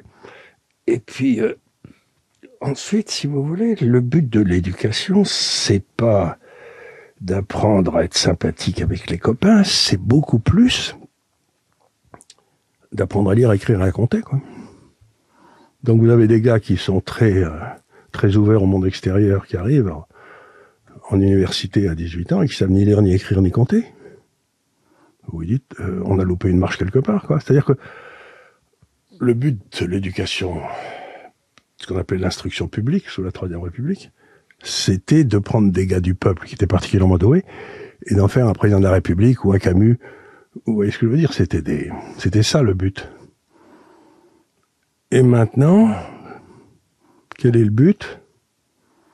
C'est que dans le fond, les moutons qu'on a formés se révoltent pas contre l'absence de formation qu'on leur a donnée, quoi. Moi, je préférais les classes de petits révoltés. C'était beaucoup mieux, quoi. C'était... on a fait ce qu'on appelle le rugby, ce que je dis toujours au rugby, vous savez, le cher rugby, c'est... On a fait des gars partout en France qui ont des épaules de serpent. Ce que je veux dire, c'est pas des épaules de serpent. En rugby, c'est pas utile, quoi. Ouais. C'est-à-dire, dès qu'il y a un coup, il se bat. On a enlevé la qualité virile qui était de se taper sur la gueule entre garçons, quoi. Mais on voit bien quand même que toutes ces problématiques-là viennent d'un État énorme, à qui on a donné beaucoup de droits, beaucoup de pouvoir, et qui après vient emmerder tout le monde. Mais c'est pas ça, c'est qu'en plus, il fait pas ce qui est dans son premier truc. Par exemple, la police, si vous voulez, on est en train de découvrir que la victime est toujours coupable et le coupable est toujours innocent, quoi. Donc, attendez une seconde, c'est pas. Justement, raison de plus, c'est ce que je me posais comme question, c'est qu'on voit bien que le problème, c'est que y a rien qui va avec l'État. Alors, la question que je me pose, c'est pourquoi est-ce que tout le monde en veut toujours plus? Ah, mais ça, c'est le grand mystère de la France. C'était, j'ai jamais compris. Rien ne marche en France, hein, et surtout rien de ce dont s'est occupé l'État. Par exemple, on a eu un problème avec les retraites récemment. Et quelle a été la réaction du campagne de base? C'est dit, il faut que l'État s'en occupe. Et moi, j'ai écrit des papiers en leur disant, mais surtout pas les mecs. Il s'était occupé déjà, je sais pas, il s'était occupé de l'école, ça marche pas, de la police, ça marche pas, de la justice, ça marche pas, de l'hôpital, ça marche pas. Dites-moi un truc dont l'État s'est occupé depuis 50 ans et qui marche. Donc, la première des choses que vous devez faire quand quelque chose va pas, c'est vous dire qu'est-ce que je peux faire pour l'améliorer. Donc, il faut enlever ce pouvoir qu'on a donné à l'État. Ce que me disait Isnard, vous savez l'Isnard, là, le maire de Cannes, qui est intéressant, qui dit des choses très, très sensées.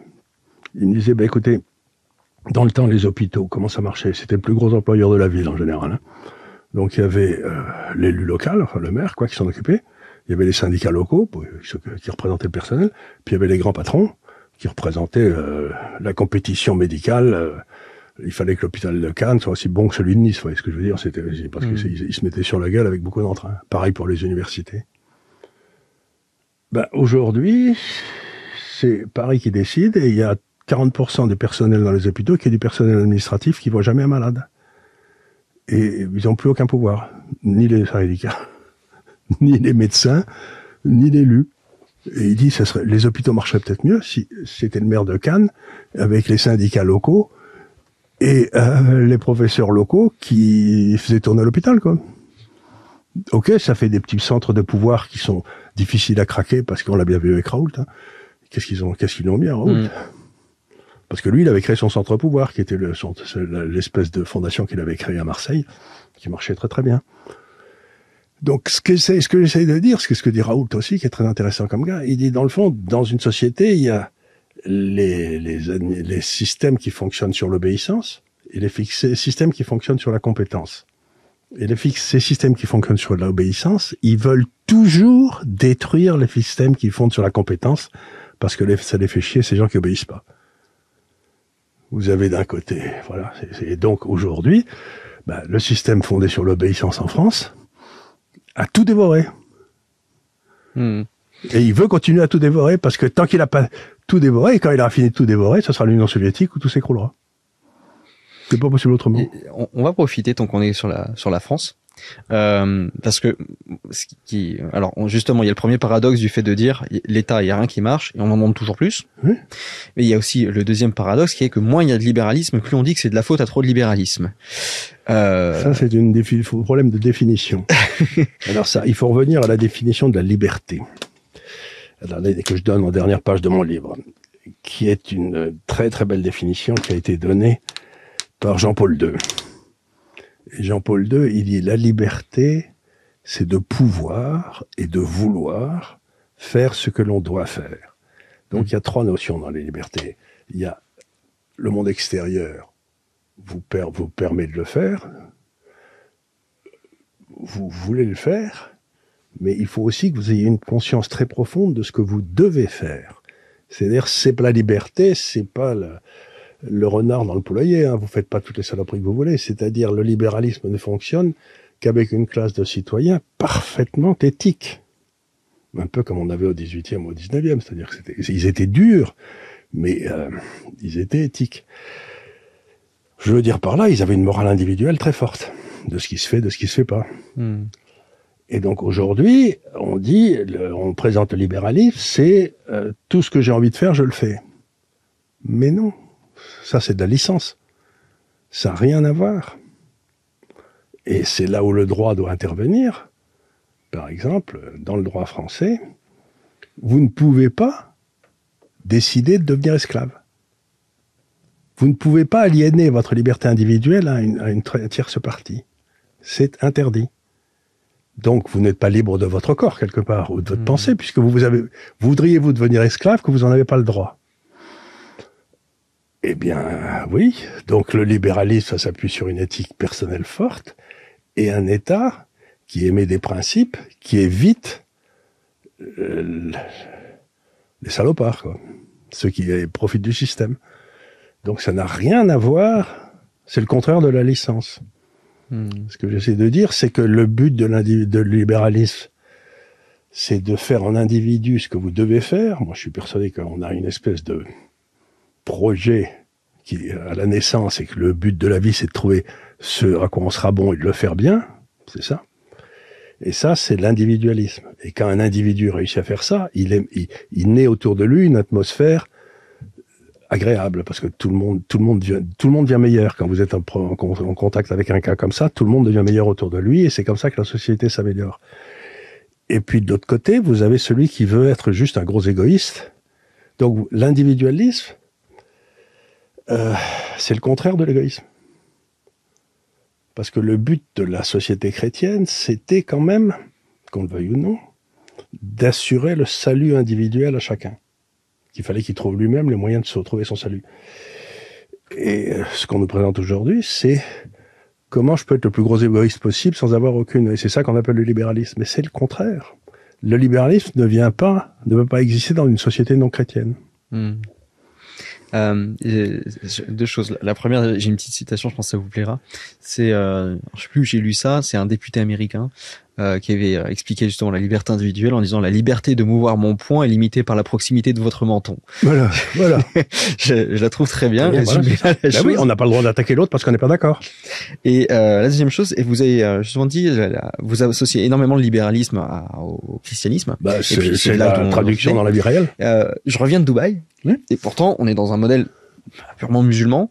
Et on voit qu'ils en ont récupéré tous ces codes-là. On voit que la Chine a cherché à récupérer aussi ces codes-là. Mais la différence, si vous voulez, c'est que le capitalisme peut exister en dehors du monde chrétien. Ça, il n'y a pas de problème, il a toujours existé. Mais le but de ces sociétés, en dehors des sociétés chrétiennes, c'est la survie du groupe. De Dubaï, de la Chine. Oui, ce qui compte, c'est la survie de l'entité globale du peuple, enfin, de la tribu, allez. Le libéralisme, la chrétienté, pas du tout. On n'a pas du tout dans la survie de la tribu. Ce qu'il faut, c'est le salut de chaque individu. C'est complètement différent, et c'est ce que disait Huntington dans La guerre des civilisations. Là, il disait, quand on voit les civilisations, la seule qui se distingue totalement par son individualisme, c'est la civilisation chrétienne, parce que c'est la seule civilisation où le type qui dit non, je suis pas d'accord, je vais pas mettre les petits enfants dans le train pour Dachau, eh ben, ce gars-là, il est considéré comme un héros. Alors qu'il s'est opposé à la tribu. On est les seuls à faire ça. C'est-à-dire qu'on garde ce qu'on appelle notre capacité à prendre des décisions individuelles. C'est le vieux truc entre Créon et Antigone, quoi. Ça remonte à la nuit des temps. Hein. On n'est pas comme les autres. En ce moment, il y a une grosse actualité autour des agriculteurs. Oui. En voilà qui demandent qu'un truc, c'est qu'on leur foute la paix. Exactement. Donc, mais j'ai l'impression qu'il y a encore le même mécanisme qui se met en œuvre comme à chaque fois. C'est-à-dire qu'au début, ça commence par les gens disent foutez-nous la paix. Puis il y a une récupération qui devient on va faire intervenir l'État. Qui va nous donner de l'argent. Qui n'a pas d'ailleurs. Non, mais je crois que ce que les gens ne comprennent pas, c'est toujours la fin dernière. Pourquoi a-t-on créé les SAFER? Pourquoi a-t-on créé la politique agricole commune, etc. C'est que le paysan de base faisait braire tout le monde. C'était le roc, si vous voulez, de la civilisation, de l'indépendance, j'en ai rien à foutre, j'ai pas besoin de votre sécurité sociale, j'amène 2 poulets au médecin, il est très content. Mais vous voyez, c'était un peu comme ça les campagnes. Et aujourd'hui, ce qu'on cherche à faire, et je vous le dis on cherche à virer tous les paysans des campagnes pour que les campagnes puissent être achetées par BlackRock et tous ces gens-là, et qu'on fasse des grandes exploitations industrielles où il y aura plus de paysans, il y aura plus que des grosses machines et tout. Donc, ce qu'ils sont en train de faire, c'est d'essayer de détruire la spécificité extraordinaire de la paysannerie française, qui n'était pas la même à 30 km l'un de l'autre, hein, pour nous refaire des espèces de campagnes comme il y en a dans l'Oklahoma, quoi. Vous voyez, c'est où il y a un paysan tous les... Mais c'est pas des paysans, c'est des sociétés, Donc, ils veulent faire une industrie agricole. Alors que nous, la France, on était un artisanat agricole. Et c'est ça dont on crève. Et comment on s'en protège? Et ils le font volontairement? Et comment on s'en protège de ça? Parce que si on suit une loi de marché assez basique, mais non, si on suit une loi de marché assez basique, on n'a aucun problème, parce que ce que faisaient les Français, c'est qu'ils faisaient d'excellents artisans, par exemple le foie gras, etc., du cassoulet, mais on les a empêchés d'en faire parce qu'on respectait pas les contraintes alimentaires de l'Europe, où j'en sais plus rien, et on leur a dit, vous allez faire du blé, mais comme vous n'êtes pas concurrentiel avec le blé de la Beauce ou le blé de je sais pas où, on va vous filer des subventions.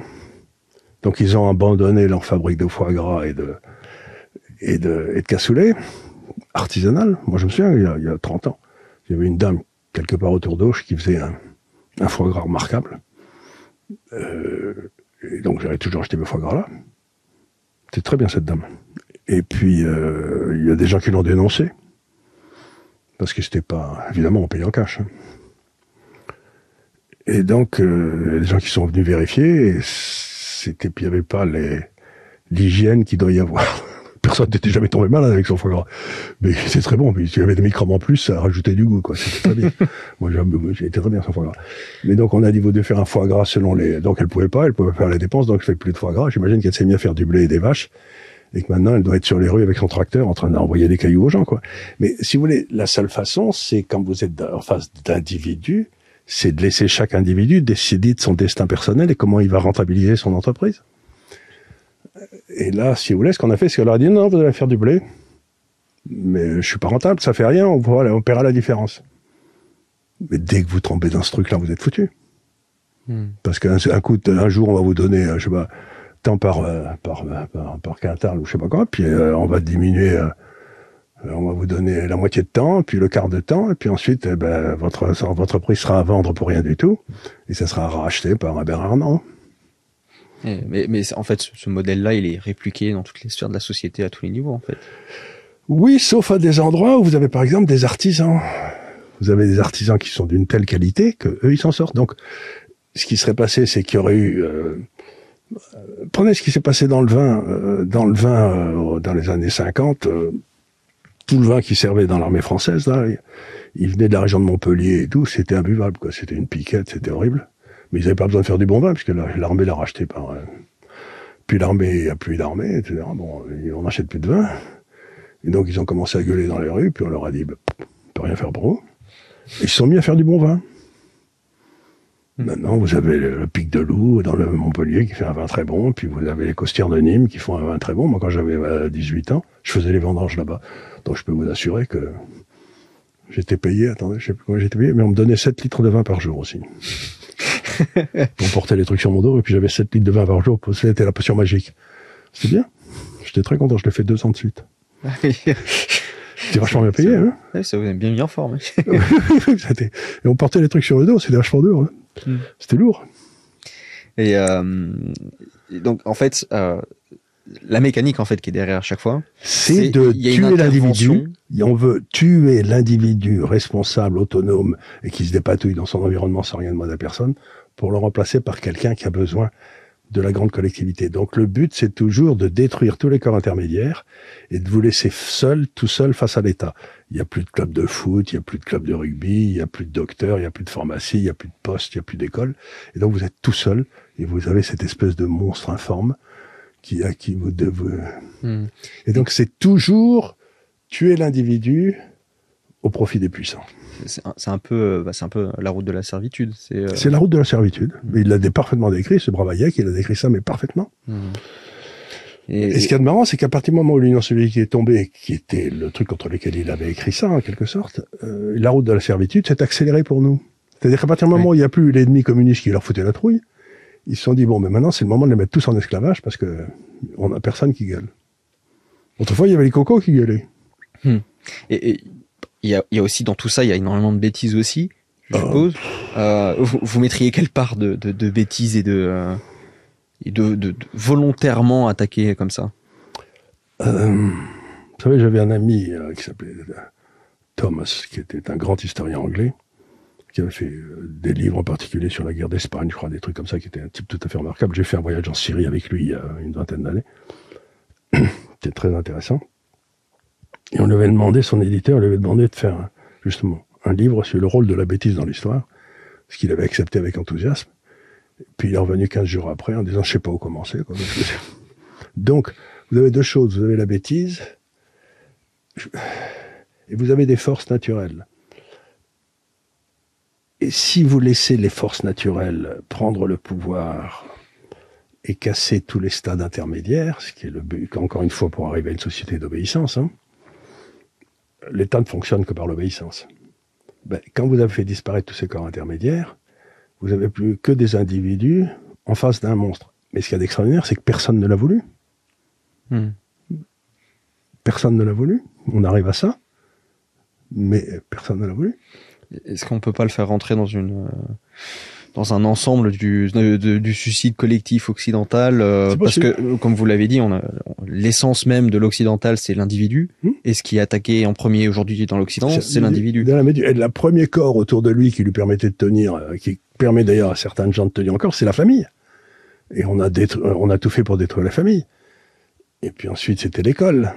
On voit bien que chacun des endroits où on apprenait à dire non, dans sa famille, dans son école, dans son club, vous voyez ce que je veux dire? Non, je suis pas d'accord. Eh ben, on les a détruits. Alors maintenant, on peut plus que dire oui.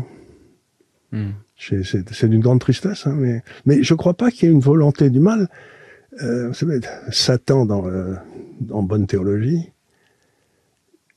c'est pas un être, c'est un non-être. C'est-à-dire qu'il cherche, il crée pas, c'est pas la vie. C'est simplement, il se réjouit dans la destruction. Donc c'est l'envers d'un être. Et c'est très curieux quand vous y réfléchissez, parce que l'envers d'un être, ça cherche à détruire, quoi. Ça cherche à. Et je crois que là, en effet, il y a des espèces de puissances qui sont mises en place, je les regarde agir. Je me dis, mais les gens s'en foutent. Mais c'est pas qu'ils s'en foutent, c'est qu'ils comprennent pas. Mais c'est chacun dans sa petite bulle qui contribue à ça sans se rendre compte. Sans se rendre compte. Et ils ne voient pas l'effondrement. Mais j'ai pas de solution, j'ai pas d'explication, quoi. C'est un type comme René Girard qui est tout à fait remarquable. J'ai beaucoup lu René Girard. Je l'aime beaucoup. Et il dit l'une des causes des crises, des batailles, c'est le mimétisme. Donc vous cherchez, par exemple, vous mettez 30 petits gamins dans une salle, vous leur donnez à chacun le même ballon rouge, vous revenez 10 minutes après, ils se mettent tous sur la gueule pour un ballon rouge. Les 29 autres, ils en ont rien à foutre, c'est celui, dans le fond, que tout le monde admire qui a ce ballon, et tout le monde lui tape sur la gueule pour voir son ballon à lui. C'est pas le ballon qui les intéresse, c'est le ballon de ses zig, vous voyez ce que je veux dire? C'est donc la crise vient toujours du mimétisme d'appropriation qui déclenche une volonté, une envie de meurtre, ou d'acquérir quelque chose qui n'est pas à vous. Bien, si vous acceptez cette analyse, une société où on a détruit tous les différentiels de situation est une société qui est parfaitement égale, ou qui cherche à être parfaitement égale, et où la violence sera portée à un niveau extrême, parce qu'il n'y a plus rien pour vous différencier. Donc vous vous mettrez sur la gueule pour une queue de cerise. Et ce que je veux dire, c'est donc le but de l'égalité implique automatiquement une hausse monstrueuse de la violence dans la société. Donc, un type comme Piketty est un type par qui les guerres civiles arrivent. Toujours. C'est rigolo, non? Oui. Enfin, on peut dire ça comme ça. Non, mais je veux dire, c'est un peu paradoxal. Oui, je vois l'idée. Effectivement. C'est très paradoxal, et c'est pour ça qu'il faut lire René Girard, parce que il vous apprend tout, ce gars-là. Oui, c'est dans Je vois tomber Satan comme l'éclair. Oui, c'est ça, oui. C'est un sur le mimétisme. C'est très intéressant, parce qu'il a tout compris, ce gars-là. La question de l'égalité, comme ça, elle est particulièrement forte en France. En France. Vous l'appliqueriez quand même aussi aux autres pays occidentaux? Il y a beaucoup moins, si vous voulez. Aux États-Unis, il y a... je sais pas pourquoi il y a ce désir de l'égalité en France qui est nourri. Mais non, dans les autres pays, vous avez des pays qui sont naturellement réfractaires. Vous avez des pays comme la Pologne, la Hongrie qui savent dire non, l'Angleterre qui a su dire non pendant très longtemps, je sais pas s'il y en a encore capables, mais le centre des États-Unis où pour le citoyen de base américain, sa formation intellectuelle, c'est de penser que l'ennemi naturel de tout citoyen, c'est son État. Donc, vous savez, c'était la blague de Ronald Reagan qui disait la phrase la plus dangereuse dans la langue anglaise, c'est je viens de la part de l'État, je suis là pour vous aider. Pareil, vous poussez des cris, refusez. Donc, dès que l'État dit je suis là pour vous aider, puf, c'est comme s'il y avait un tyrannosaure. Vous savez, c'est la vieille blague. La démocratie, c'est les deux loups qui discutent avec l'agneau, ce qu'il y aura pour le dîner, quoi. Qui votent. Donc oui, non, il y a beaucoup de problèmes. C'est en effet comment protéger l'individu contre le monstre assassin qu'est l'État. Et la seule solution, c'était celle proposée par Locke, qui a marché. Mais ça ne veut pas dire qu'elle va continuer à marcher. Parce qu'aujourd'hui, on fait exactement le contraire de tout ce que voulait Locke. Et la question, je me souviens pas, vous avez entendu parler de ça. La question du port d'armes, vous là-dessus. Moi, je trouve que le pays où il y a le plus d'armes au monde, par habitant, c'est la Suisse. Et ils se tirent pas comme des lapins. Pourtant, les Zurichois détestent les Genevois, enfin, on pourrait s'imaginer. D'ailleurs, ils avaient fait une petite guerre civile il y a quelques années qui a duré 2 heures, je crois. Il y a 250 ans. Puis ils se sont mis d'accord après. Ils ont discuté. Donc, mais il n'y a pas d'État en Suisse. Parce que sur le port d'armes, on m'avait fait la remarque en Suisse. C'était un Suisse qui m'avait répondu, c'est vrai, mais de l'autre, il y a un gros contrôle sur les munitions. On peut pas avoir les munitions comme on veut non plus. Il m'avait dit ça. Vous passez la frontière, vous avez tout ce que vous voulez. S'il y a un type qui veut flinguer tout le monde, c'est pas difficile d'avoir des munitions. Ce qui est difficile, c'est d'avoir le flingue. Non, mais donc ce que j'essaye de dire, c'est que je me demande si dans le fond la violence n'est pas le résultat de cette extraordinaire poussée vers l'égalité, pour revenir aux analyses de René Girard. C'est-à-dire, et donc, vous allez dans le Kansas, l'Oklahoma, le Texas, si vous passez sur les terres d'un gars sans l'avoir prévenu, il a le droit de vous flinguer, quoi. It's my property. C'est-à-dire que, comme disent les Norvégiens autrefois, la propriété, la maison, c'est le royaume du cerf.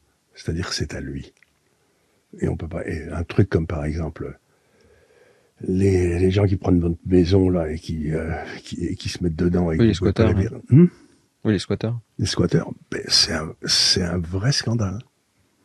Que ces gars-là soient pas dégommés, mais immédiatement. Et donc, ça rend les gens fous. Donc, à partir du moment où vous avez rien à quoi vous rapprocher, vous avez plus de propriété, vous avez plus de famille, parce que tout le monde s'est barré, ou parce que vous êtes engueulé, puis tout le monde est parti dans tous les sens. Ben, vous avez plus de projet, vous avez plus rien, et vous pouvez péter un plomb. Et je pense d'autant plus que les Français aujourd'hui en sont devenus bien tristes. Mais c'est ça la nouveauté, c'est que les gens venaient au 18e, au 19e en France, parce que c'était un pays où on rigolait tout le temps. Les femmes aimaient les hommes aimaient les femmes, on se mettait pas trop sur la gueule. Le placement à table, où on met un homme, une femme, un homme et une femme, au 18e, ça s'appelait le placement français. Parce que si dans tous les autres pays du monde, on mettait toutes les femmes d'un côté, tous les mecs de l'autre, puis ils se parlaient pas, quoi. Tandis que là, forcer les hommes à parler aux femmes et les femmes à parler aux hommes, c'était un truc français. C'était une preuve de civilisation. Ben, aujourd'hui, je vais à nouveau dans des restaurants à Paris, et je vois des tables de femmes et des tables d'hommes. Je me dis, mais qu'est-ce qui nous arrive? C'est affreux. Et est-ce que mécaniquement, l'Argentine n'est pas le prémisse de ce qui pourrait attendre tout le monde? Ah ben nous, l'Argentine, c'est là où va la France. Il n'y a pas le moindre doute. C'est notre futur, ça c'est certain. Ça. Et ça s'arrête le jour où les subventions que vous recevez de l'État argentin ne valent pas le timbre-poste avec lequel ça arrive. Vous voyez ce que je veux dire? Donc vous dites bon ben d'accord, je reçois des subventions, mais elles valent rien. Donc faut peut-être que je me remette au boulot, quoi. Oui, c'est ce que je pense aussi. Je pense que c'est pas que les Argentins ne sont pas levés un matin en étant d'un coup. Ah non, c'est que les subventions valaient plus rien. C'est que ça valait plus rien. Oui. À partir du moment où vous recevez vos allocations familiales et que vous pouvez pas payer une baguette de pain avec, vous vous dites bon ben. Est-ce que justement la France ne tombe pas là-dedans parce qu'elle est protégée par l'euro et donc elle a été protégée par l'Allemagne indirectement? Oui, mais si l'Allemagne est en train de se viander de façon extraordinaire, ils pourront plus payer. Et donc les Allemands, ils vont dire vous êtes gentils les Français, mais maintenant moi, je paye plus parce que j'ai déjà ma dette qui explose. Non, vous êtes gentils, je peux plus vous aider. Et dès le moment où on peut plus emprunter, parce que plus personne ne veut acheter notre dette, ben dans le niveau de vie, il y a le niveau de vie gagné français, puis au-dessus, depuis des années, on a rajouté le niveau de vie emprunté. Ben, si d'un seul coup on peut plus emprunter, le niveau de vie va tomber au niveau gagné, moins peut-être les remboursements du niveau de vie passé. Donc on a devant nous, on le sait, une chute du niveau de vie considérable. On peut pas en être autrement. C'est pas possible parce qu'à un moment, on va plus pouvoir emprunter. C'est ce qui est arrivé à l'Argentine. Hein. Mais pourtant, quand parce que ça fait longtemps que vous faites ce genre d'analyse, etc. Ouais. Mais pourtant, on va dire, ça, pour le moment, tout, un peu d'inflation, mais tout va bien pour le moment, on va dire ça. On n'a pas vu la grande catastrophe, on n'a pas vu. Ça dépend. Quand vous voyez les paysans, vous n'avez pas l'impression qu'ils pètent la forme. Quand vous voyez les gilets jaunes, vous n'avez pas l'impression qu'ils pètent la forme. Quand vous allez vous balader à Auch, moi j'ai bien connu Auch. Il y a 30 ans, c'était une petite ville qui était marrante, il y avait des commerces. Maintenant, c'est complètement mort, il se passe plus rien. La même chose, Bourg-en-Bresse. Donc, vous êtes bien si vous êtes dans l'endroit où il y a ce que Christophe Guilly appelle les gars qui sont au centre, vous savez. Parce qu'il dit, bon, il y a les gars qui sont au centre, là, et puis vous avez leurs serviteurs qui sont dans la couronne juste autour, vous savez, les immigrés. Oui. Et puis il y a les gars au fond, là, qui n'ont plus rien. Donc plus personne s'occupe, il n'y a plus d'école, il n'y a plus d'hôpital, il n'y a plus rien. Et qui représentent 50% de la population française. Et si vous allez leur dire que tout va bien, comme vous venez de le faire, ils vont pas être vraiment d'accord. Hein.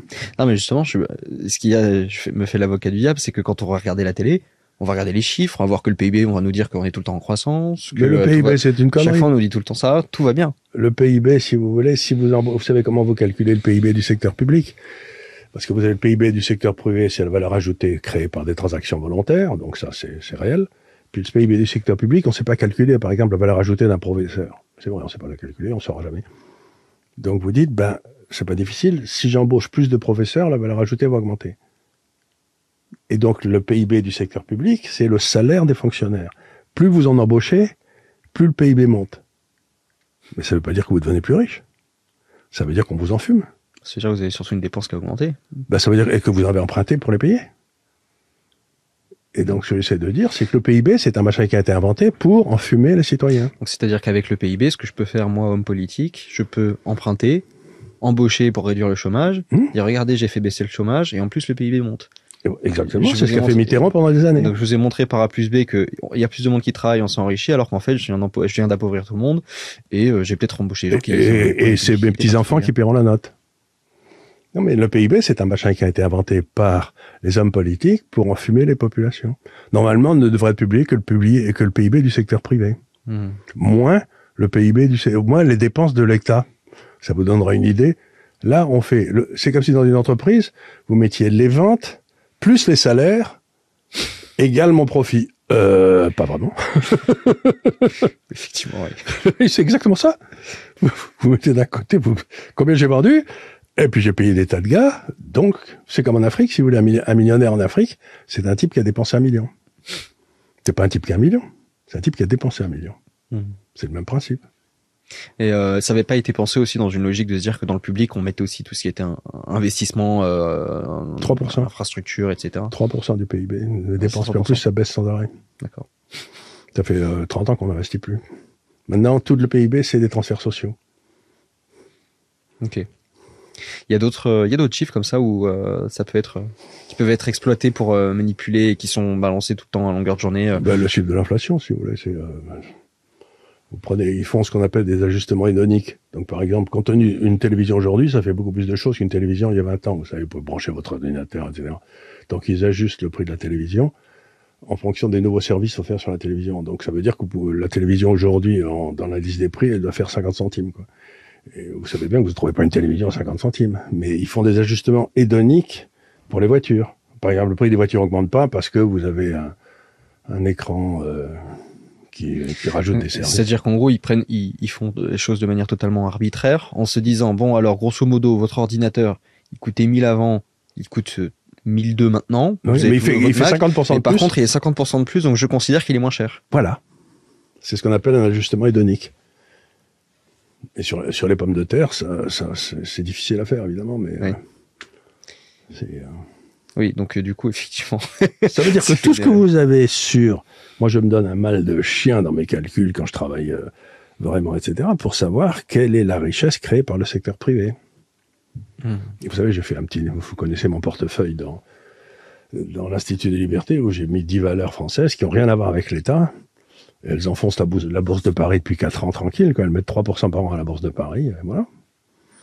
Donc, ce qu'il faut, c'est, pour essayer de vous en sortir, je dis ça aux gens qui nous écoutent, et que si vous avez une épargne, et que vous vous dites, j'ai besoin d'épargner parce que l'État va faire faillite, c'est très con d'investir dans des affaires dans lesquelles l'État est. Oui. C'est ce que me disent tous mes copains. Ils me disent, qu'est-ce que je dois faire? Je leur dis, qu'est-ce que t'as? Ils me disent, j'ai une assurance vie. Et qu'est-ce que t'as dans ton assurance vie? J'ai des obligations d'État. Je leur dis, ben vraiment, t'es le meilleur, toi. Donc t'achètes des obligations d'un État qui va faire faillite pour te protéger contre la faillite de l'État, quoi. Parce qu'il te donne un avantage fiscal. Mais t'es con, quoi. Mais ils sont cons. C'est ce que vous disiez tout à l'heure par rapport aux aides de l'État. Bonjour, je suis l'État, je viens vous aider. Si vous avez déjà un avantage, il faut s'en aller. Jamais n'investissez parce qu'il vous donne un avantage fiscal. Jamais. Ça va vous coûter la peau des fesses. Parce que si vous donne l'avantage, c'est que... Mais si c'était une bonne affaire, ils n'auraient pas besoin de donner l'avantage, je le ferai tout seul. Hein. Donc si l'État vous donne un avantage fiscal, c'est qu'ils veulent vous enfumer. Il y a aussi sur les chiffres du chômage qui sont souvent... c'est n'importe quoi, ça. Parce que je pense que là, le chiffre qui pourrait être le plus intéressant, c'est peut-être le taux d'activité. C'est le taux d'activité, vous prenez une classe d'âge et vous voyez combien bosse, quoi. En France, on a 73%, des 15-64. Par exemple, en Suisse, ils sont à 86, comme ça. Mais ils travaillent 20 heures de plus que nous. Par an. Moi, je sais plus, enfin, les Suisses, ils travaillent tout le temps. Mais comme me disait un commerçant suisse, monsieur, qu'est-ce qu'il y a d'autre que le travail? Mais il avait bien compris. C'était un type au poil, quoi. C'était un fromager. Et donc, en gros, là je pense on a pas mal. On a couvert du terrain là. On a pas mal résumé comment tout ça se passe. Donc la seule solution, c'est de redonner la parole, de redonner du pouvoir à l'individu. C'est-à-dire enlever le pouvoir. On a délégué les pouvoirs au 19e parce qu'il fallait 3 semaines pour aller de Toulouse à Paris. Donc il y avait la démocratie représentative, ce qui a créé une espèce de classe. Je crois que sur tous ceux qui ont fait Polytechnique, l'ENA, HEC ou des écoles comme ça, il y en a 90% qui viennent des mêmes 30 jardins d'enfants à Paris. Donc on a créé une espèce de classe qui s'auto-reproduit comme ça, dont on a un exemple parfait comme Premier ministre en ce moment, quoi. Oui. C'est parfait. Et donc il faut refaire descendre la décision de ces espèces de je sais pas quoi là-haut, vers le type du bas, des individus qui prendront des décisions en fonction de ce qu'ils pensent eux individuellement. Et en moyenne, ça sera ce que veut le peuple. Sur le principe de subsidiarité. Le type, il sait à peu près comment gérer, moi je sais pas, quand j'étais dans cette petite ville à côté de Toulouse avec mon père il y a très longtemps, les gendarmes du coin savaient très bien qu'il y avait des familles qui avaient eu des malheurs qu'il fallait aider et des familles qui étaient des bons à rien qu'il fallait aider à grands coups de pied dans les fesses, quoi. Et les deux recevaient les mêmes subventions. Si les aides étaient données par la petite ville, ils en donneraient 2 fois plus aux méritants, et les autres, ils leur diraient, va bosser mon grand. Donc, si vous faites les subventions arrivant de là-haut, il y a 90% de la subvention qui ira à des gars qui ne méritent pas. Et donc, vous aidez pas les gens non plus. Donc, il faut redescendre le pouvoir politique vers la base, à toute allure, par le référendum d'initiative populaire. Il n'y a pas d'autre solution. Et mais justement, la question du référendum d'initiative populaire, oui, mais dans la structure qu'on a actuellement de la 5e, c'est pas possible. On peut pas. Donc c'est-à-dire que ils ont bloqué le système parce qu'il existait dans la Constitution, mais ils l'ont bloqué. Parce que ça veut dire que si on reprend tout ça, si on réorganise la société donc pour que ça parte du bas, ça veut dire que il s'arrive à rien. Mais il faut même tout faire sauter parce qu'il y a l'Europe par-dessus, on peut pas faire tout ça si on reste dans l'Europe de Maastricht et tous ces trucs-là. Non, il faut reprendre ce qu'il faut, personne n'est plus européen que moi, mais ce qu'il faut, c'est sortir de l'Europe créée par les Trichet et Delors et revenir à l'Europe des nations qui discutent entre elles des sujets qu'elles ont en commun. Donc, voilà, on fait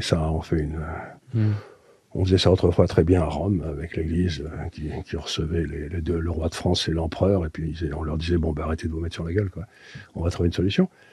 Et il faut revenir, le seul endroit où une démocratie peut exister, c'est dans une nation. Parce que là, le perdant accepte. Tandis que s'il y a une vote européen, et que les Allemands, étant les plus nombreux, disent aux Français, tiens, on va vous mettre en esclavage parce que les Français vont pas être d'accord. Et donc, il n'y a pas de possibilité d'entente puisqu'on n'est pas une nation. Donc on se mettra sur la gueule. Parce que la fin, l'ultime de l'Europe, c'est la guerre civile. C'est pas possible autrement. Pas civile, la guerre entre nations, quoi. Oui. Mais d'ailleurs, oui, c'est dans la logique impériale de tout empire qui existait. On voit bien que quand il s'effondre après, tous ceux qui, entre guillemets, vivaient très bien ensemble avant, ils se retapent tous sur la gueule tout de suite parce que ils étaient juste verrouillés par tout le monde au-dessus. Voilà. On l'a très bien vu quand l'Union soviétique s'est effondrée. Donc, il faut revenir à la nation, et le souverain, c'est le peuple. C'est pas Bruxelles, c'est pas les tribunaux, c'est pas des cours de justice. Il faut fermer le Conseil constitutionnel. Ça sert à rien, c'est que des couillons. Il faut recréer une armée française. Mais comment on fait dans un pays où on aime autant l'homme providentiel? Est-ce qu'on peut pas trouver un modèle, parce que je veux bien avec la Suisse, mais est-ce qu'il y aurait pas vous avez pas réfléchi à un modèle qui hybride, qui arriverait à s'accommoder des deux? Parce qu'on peut pas dire non plus que alors la Suisse, ils sont très bien etc. Si ils ont pas une grande politique extérieure. Après chaque homme providentiel en France, commençant par Napoléon, puis ensuite Napoléon III, puis ensuite De Gaulle, mettons les trois derniers, ça s'est ratatiné après. On était bien plus mal après qu'avant. Donc ils ont fait une espèce de redressement, mais ils n'ont pas changé la nature de la bête. On a eu des gars qui ont été à peu près compétents, qui ont pris quelques bonnes décisions, puis dès qu'ils sont partis, on est reparti sur nos erreurs. Donc il faut que les Français apprennent de leurs erreurs. J'ai voté la semaine de 25 heures, toutes les sociétés sont en faillite, j'ai plus de boulot, je vais peut-être changer d'idée.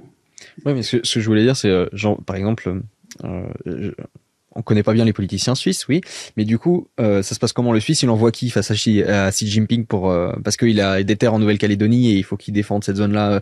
Vous voyez ce que je veux dire? Les terres Xi Jinping, la première des choses, si vous voulez, c'est si les citoyens votaient en Nouvelle-Calédonie, ils auraient ce qu'ils veulent, une majorité déciderait, puis Xi Jinping aurait rien à dire parce que lui, il a qu'une peur, c'est que les gens demandent à voter en Chine. Donc il va pas aller s'emmerder avec des gens qui votent. Piquer le territoire d'un gars qui est pas démocrate, c'est pas difficile. Parce que les gens se disent, bon, je remplace un tyran par un autre, ça me gêne pas. Mais si les gens sont libres et indépendants, personne n'en va jamais envahir la Suisse. Donc, ce qu'on fait, c'est que, je sais pas, mais on essaye d'avoir une armée, oui, une armée, c'est pas... On essaie d'avoir une armée qui soit crédible. Et ça recommence par l'armée, tout commence par l'armée. Tant qu'on est sur l'armée, justement, sur la question, on a une tendance à partir vers la guerre, là. C'est-à-dire qu'on est en train non, on veut pas, nous.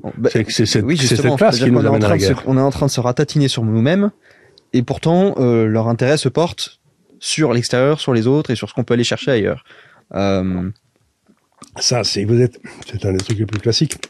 Si vous êtes en état de faillite, la solution la plus rapide, c'est de déclencher une guerre. Comme ça, vous vous dites, on est en faillite, mais c'est pas de ma faute, quoi. C'est comme ça que ça se passe toujours. Donc, le fait qu'ils cherchent la guerre prouve qu'ils sont en faillite et qu'ils le savent. Je dis pas qu'il y a des solutions faciles, loin de moi. Mais je dis, si on commençait déjà par la subsidiarité, ça irait mieux. Oui, clairement. Et il y a peut-être des... Est-ce qu'on pourrait pas se baser un peu sur l'école libérale française? Je me dis assez naïvement, dans un sens aussi, il y a peut-être une sorte de sagesse indirecte que les Français comprendront mieux le libéral français que le libéral anglais, peut-être. Bien sûr, mais d'abord, ce que les gens savent pas, c'est que plus de 50% des grands penseurs du libéralisme étaient français. D'accord. Benjamin Constant, Bastiat, Tocqueville, Raymond Aron, Jean-François Revel, enfin il y en a eu 25. Et un jour, j'ai posé la question à Milton Friedman et je lui ai dit, comment se fait-il que la moitié des grands penseurs du libéralisme étaient français et qu'on n'ait jamais eu un régime libéral en France. Et il m'a dit, Charles, c'est pas difficile. Il était très malin. Il m'a dit, je vais t'expliquer. C'est que pour décrire le paradis, il faut vivre en enfer. C'est en effet un des paradoxes extraordinaires, c'est que la plupart des très grands esprits, Jouvenel, etc., du libéralisme, dans l'esprit du libéralisme, étaient soit juifs, soit français. Parce que tous les deux, ils étaient martyrisés par les États, je crois. Et je crois que c'est pas une blague. Comme dans la plupart des blagues, c'est une réalité. Oui, effectivement. L'économiste préféré de loin de Reagan, c'était Bastiat, que je recommande à tout le monde d'ailleurs, parce que il écrit un français formidable. Mais je l'ai lu il y a pas longtemps.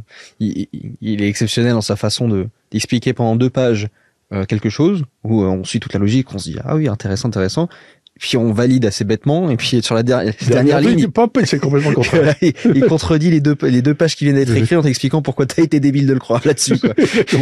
Et c'est à mourir de rire. En même temps, on se poile de le lire. Non, mais c'est un type étonnant. Bastiat, il est mort beaucoup trop tôt. Ouais. Voilà, donc vous avez beaucoup de choses à faire, et en particulier lire. Vous pouvez lire Bastiat, vous pouvez lire René Girard, vous pouvez lire tous ces trucs-là. Il y en a quand même quelques-uns qui sont tout à fait étonnants. Et surtout, je pense qu'il y a un concept. En fait, c'est ça la problématique, c'est que j'ai l'impression des fois qu'il y a tout tellement à reprendre, mais vraiment à la base de la base de la base. C'est-à-dire que ne serait-ce que le concept de création de richesse n'est pas compris, je pense, par les 90% des Français. Les Français, tu vois, vous écoutez des gars comme Piquet et tout, ils se donnent un mal de chien pour vous expliquer comment mieux répartir la richesse qui a été créée. Et je leur dis une seconde, mais attendez, oui, c'est intéressant votre idée, mais au fait, comment on l'a créée au départ? Qu'est-ce qui se passe? C'est une espèce de création ex nihilo, là. Qu'est-ce qui se passe pour qu'il y avait rien, et puis d'un seul coup, il y a quelque chose? Ah, ça, ils n'ont pas de réponse, ça les intéresse pas. C'est comme la doctrine sociale de l'Église, je m'engueule avec les bons catholiques tout le temps. La doctrine sociale de l'Église, ça date de Léon XIII, donc ça date de la fin du 19e. Et ils expliquent longuement comment répartir. Et je leur dis, ouais, mais attendez une seconde, faudrait peut-être commencer par comment vous créez, quoi. Ah non, ça, ils savent pas. Ça les intéresse pas. C'est bizarre. Vous y êtes intéressé, vous, à ce concept-là? Ah ben, si vous voulez, c'est exactement, moi je prétends qu'un grand entrepreneur, c'est un peu comme un grand artiste. Picasso, il faisait une toile, il mettait son nom en dessous, et ça avait créé une valeur pas croyable. Ben, un grand entrepreneur, il arrive, et puis d'un seul coup, autour de lui, se crée de la richesse avec lui, etc. Et c'est parce qu'il a ça en lui. Donc vous avez des individus qui représentent à peu près 20% de la population à tout péter, 20% des individus créent 80% de la valeur dans toutes les sociétés du monde. Et donc, un type intelligent au gouvernement dirait, je vais surtout bien leur foutre la paix à ces 20. C'est ce qu'ils font à Hong Kong. Ils leur foutent bien la paix. Ça marche très bien. Et nous, on dit, il a trop gagné, on va tout le piquer. Et ça marche pas. C'est un peu comme si... c'est un peu comme si au foot, on trouvait qu'Mbappé courait trop vite, donc on lui mettait un petit boulet au pied. Oui, ou on disait on va le sortir parce qu'il marque trop de buts, quoi. C'est exactement ça. On va le sortir. Il est seulement celui-là. Il court trop vite. Oui, c'est ça. Et mais alors, donc peut-être l'expliquer, c'est-à-dire que quand un entrepreneur, par exemple, va passer des contrats ou quoi que ce soit, il est pas du tout dans une démarche où il prend de l'argent à quelqu'un d'autre qui en perd. Mais non, il crée. C'est qu'il crée littéralement. Il crée de la valeur. Ça lui coûte 20 ici, 40 là. Il les met ensemble de travail et de capital. Et puis hop, il crée 100. Donc il a créé 40. Et il a volé personne. Il a juste créé à partir de rien. Il a volé à personne. Il l'a créé à partir de rien. C'est miraculeux. C'est l'acte de création. Et donc cette somme cumulée de tous ces entrepreneurs qui crée une richesse globale du pays, dont tout le monde profite à la fin. Dont tout le monde profite à la fin. Sauf qu'aujourd'hui, la marge brute d'autofinancement des entreprises en France, donc ce qui reste ce qui lui reste à peu près à lui pour investir, eh ben, elle est la moitié de ce qu'elle est en Allemagne. Parce qu'on lui pique tellement de trucs. Ben, vous devez en savoir quelque chose. Vous devez payer des frais ici, des frais là, et vous dites, mais pourquoi je paye ça, moi? Je fais massacrer. Et en plus, alors, je crois sur le site de paiement des impôts pour les entreprises, sur Net Entreprise là, ils ont même mis une fonctionnalité pour voir les prochaines échéances de type de taxes qui peuvent arriver ou quoi que ce soit. On a des échéanciers, on a plein de. Ah oui, de celles qui n'existaient pas encore, mais qui risquent d'arriver. Ah mais c'est genre. Alors bon, alors sachez qu'il y a telle taxe sur vous avez des voitures, il y a telle taxe sur un truc. On a un concept aussi des cotisations obligatoires. Ah oui, il y en a un qui m'a fasciné. J'ai regardé le bulletin de salaire d'un gars au bureau, là, et il y avait une contribution volontaire obligatoire. Alors ça, j'ai trouvé c'était absolument génial. La contribution volontaire obligatoire, alors ça, c'était nouveau pour moi, ça. C'est vrai. Et c'était pour payer les syndicats. On n'en a pas. On est 8. Oui. Par exemple, typiquement, la question du la santé. Oui. C'est du vol à la tire, le machin. C'est une histoire de fou, quoi. C'est du vol à la tire, c'est 110 € par salarié par an. Oui. Le gars, il va faire une visite au début. Regarde, est-ce que ton patron est gentil? Oui, bon allez, c'est bon. Et ça, justement, c'est de la destruction complète. C'est de la destruction. De la richesse qui a été créée, de la valeur, puisqu'elle est gaspillée. Mais encore une fois, vous avez du capital qui est rare, l'épargne, des travailleurs qui veulent être payés, qui sont rares aussi dans l'ensemble, dans un pays normal. Et c'est celui qui met mieux en rapport le capital et le travail, qui va créer le plus de valeur, et qui en pourrait foutre la paix. Et aujourd'hui, on a introduit à peu près 20 ou 30% de ces coûts, qui sont des coûts pour payer la structure étatique au-dessus, avec laquelle il n'a rien à voir et ça ne le regarde pas, quoi. Oui, ce que je veux dire aussi, c'est qu'il y a aussi des étapes de destruction complète. C'est-à-dire que si par exemple, moi, c'est quelque chose que je disais quand j'étais auto-entrepreneur, j'étais étudiant, je vendais des petits sites web, je vendais un site, 1000 €, voilà. Et donc, l'État me disait, bon, 22%, auto-entrepreneur, bon, déjà, c'est les 1000 premiers qu'on prend, on en prend 220 dessus, ça fait mal. Mais bon, on prend les 220. Et puis, bon, tant pis, il me restait 780. Mais vu que j'avais moins de 26 ans, que j'étais enregistré à la CAF, à la fin du mois, la CAF venait me voir en me disant, bon, vous avez la prime d'activité parce que vous êtes un jeune qui se bouge, bravo. Et ils me donnaient 220 €. On aurait pu économiser les deux, là. Donc en fait, ils m'ont pris les 220 pour me les redonner après, sauf qu'entre-temps, il y a eu 10 gars qui ont bossé et qui ont été payés littéralement à rien faire. Ils auraient fait des trous dans le sol et pour les reboucher, ça aurait été pareil. Et là, il y a eu une destruction complète. Il y a des tas de boulots qui servent à rien. Mm. Ben c'est ça si vous voulez, c'est ça ce qui se passera le jour où il y aura notre niveau de vie reviendra au niveau gagné, non pas au niveau emprunté. Ben, il y a toute une série de gens qui font ces beaux boulots qui seront plus payés. C'est ce qui s'est passé en Union soviétique. Hein. D'un seul coup, il y a des tas de gars qui avaient des postes avec voiture, avec chauffeur et tout, qui se sont retrouvés en train de mendier dans le métro, quoi. Mm. C'est inévitable. Bon. Eh ben, c'est pas une fin très glorieuse. Mais si, parce que vous redeviendrez libre. Vous cesserez d'être un esclave, gras, pour devenir un homme libre, maigre, qui courra très loin et très vite. Eh ben, je trouve que c'est beaucoup mieux d'être un homme libre. Même si on n'est pas gras. Dans ces schémas où on peut, on prend une belle claque. Bon, ça a dû déjà arriver plein de fois dans l'histoire, ce genre de grosse claque. Regardez mes parents, moi, quand mon père est rentré de Syrie en 45, et il était nommé à Amiens. Amiens avait été rasé par les bombardements. Il n'y avait pas d'endroit où coucher. C'était d'une pauvreté. C'était inouï. En l'espace de 45 à 65, on a bossé pour remonter, hein. Et les crises comme ça économiques. Et on a fait plein d'enfants à ce moment-là, en plus. Oui. Parce qu'en que les Français avaient du pour la patte. Hein.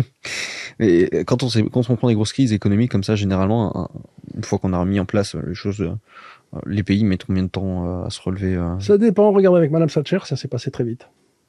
Il s'était effondré donc sous les socialistes jusqu'en 77. Mettons de 60 à 77, ils sont effondrés jusqu'au Fonds monétaire national à Londres. Et en l'espace de 5 ans, ça a démarré mais parce qu'elle disait les faits. Elle essayait pas de continuer à nous endormir. Donc là, il y a peut-être des affaires à faire en Argentine. Là. Oui. Je suis sûr. Vous pouvez acheter 100 000 hectares en Colombie, là, je veux dire du côté de la terre de feu par là-bas, ça ne doit pas être cher. Il n'y a rien qui pousse, mais ça ne doit pas être cher. Oui, mais d'ailleurs, ils ont fait l'un des premiers effets là des lois sur le logement. Oui, les prix sont montés comme des fusées. Ils ont récupéré toutes les règles. Il y a une seule règle, c'est 24 heures si le locataire paye pas, il est foutu dehors. Ouais. C'est la règle qui reste. Le nombre de logements disponibles a augmenté de 50%. Bien sûr. Et les loyers ont baissé de 20%. Ben évidemment. Moi, la première lettre 30, c'est de virer Madame Hidalgo pour qu'on puisse circuler à Paris à nouveau. Mais enfin, ça, c'est autre chose. Bon, bah écoutez, très bien. Je pense que on a bien tourné. Et surtout, achetez le bouquin. Il se vend bien. Et c'est sans doute parce que je suis invité sans arrêt à France Inter, France Culture. Je pense qu'il y a une petite anecdote qu'il faudrait que vous racontiez sur le bouquin quand même. C'est la photo. Qui explique le pays triste dans lequel on vit quand même aujourd'hui. Alors, vous voyez, sur une photo, là, j'ai une position du doigt très curieuse, qui est comme ça, là. Et vous verrez si vous regardez le bouquin. Et c'est parce que j'avais un cigare. Parce qu'il m'arrive de fumer des cigares. Là, j'étais sur un bateau, tranquille. Et, voyez, c'était quelque part du côté du nord du Canada. Donc, il faisait pas très chaud. Mais enfin, j'étais très content avec mon cigare dehors. Et sur la photo, ils ont enlevé le cigare avec Photoshop. Donc, les gens pensent que je suis un franc-maçon et que je fais un signe. Vous savez, un signe cabalistique pour qu'ils achètent le bouquin, quoi. C'est pas vrai. Bon, en tout cas, oui, il est excellent. Donc, je recommande à tout le monde de le lire. On mettra le lien en description ou en commentaire. Écoutez, Charles, merci beaucoup. Ça m'a fait plaisir. Ça a été un vrai plaisir.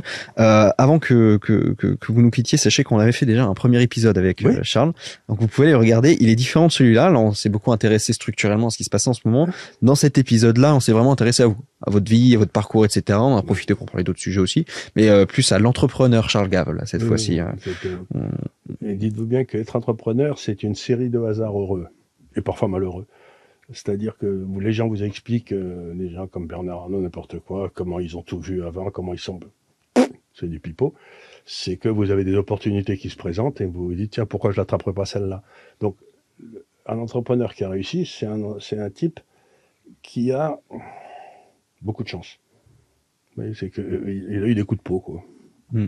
Et puis, ça a tourné bien pour lui, mais pas pour la bonne raison. Mais surtout, il faut pas le dire, ça. Oui. Il faut expliquer que vous avez vu les choses de très loin et tout. C'est le problème d'ailleurs avec les décisions. C'est des fois on prend une très bonne décision, mais c'est catastrophique. Et puis des fois c'est une très mauvaise décision, mais le pot fait que... le pot, ça passe. Donc, il faut avoir beaucoup de chance et beaucoup de capacité à se relever quand on s'est cassé la figure. Et bah, très bien. Et ben c'est ce que devra faire, ce qu'on devra faire l'Occident et particulièrement la France dans les années à venir. Très bien. Mais écoutez, merci beaucoup. Et puis je vous dis à tous à très bientôt pour un prochain épisode. Merci mille fois.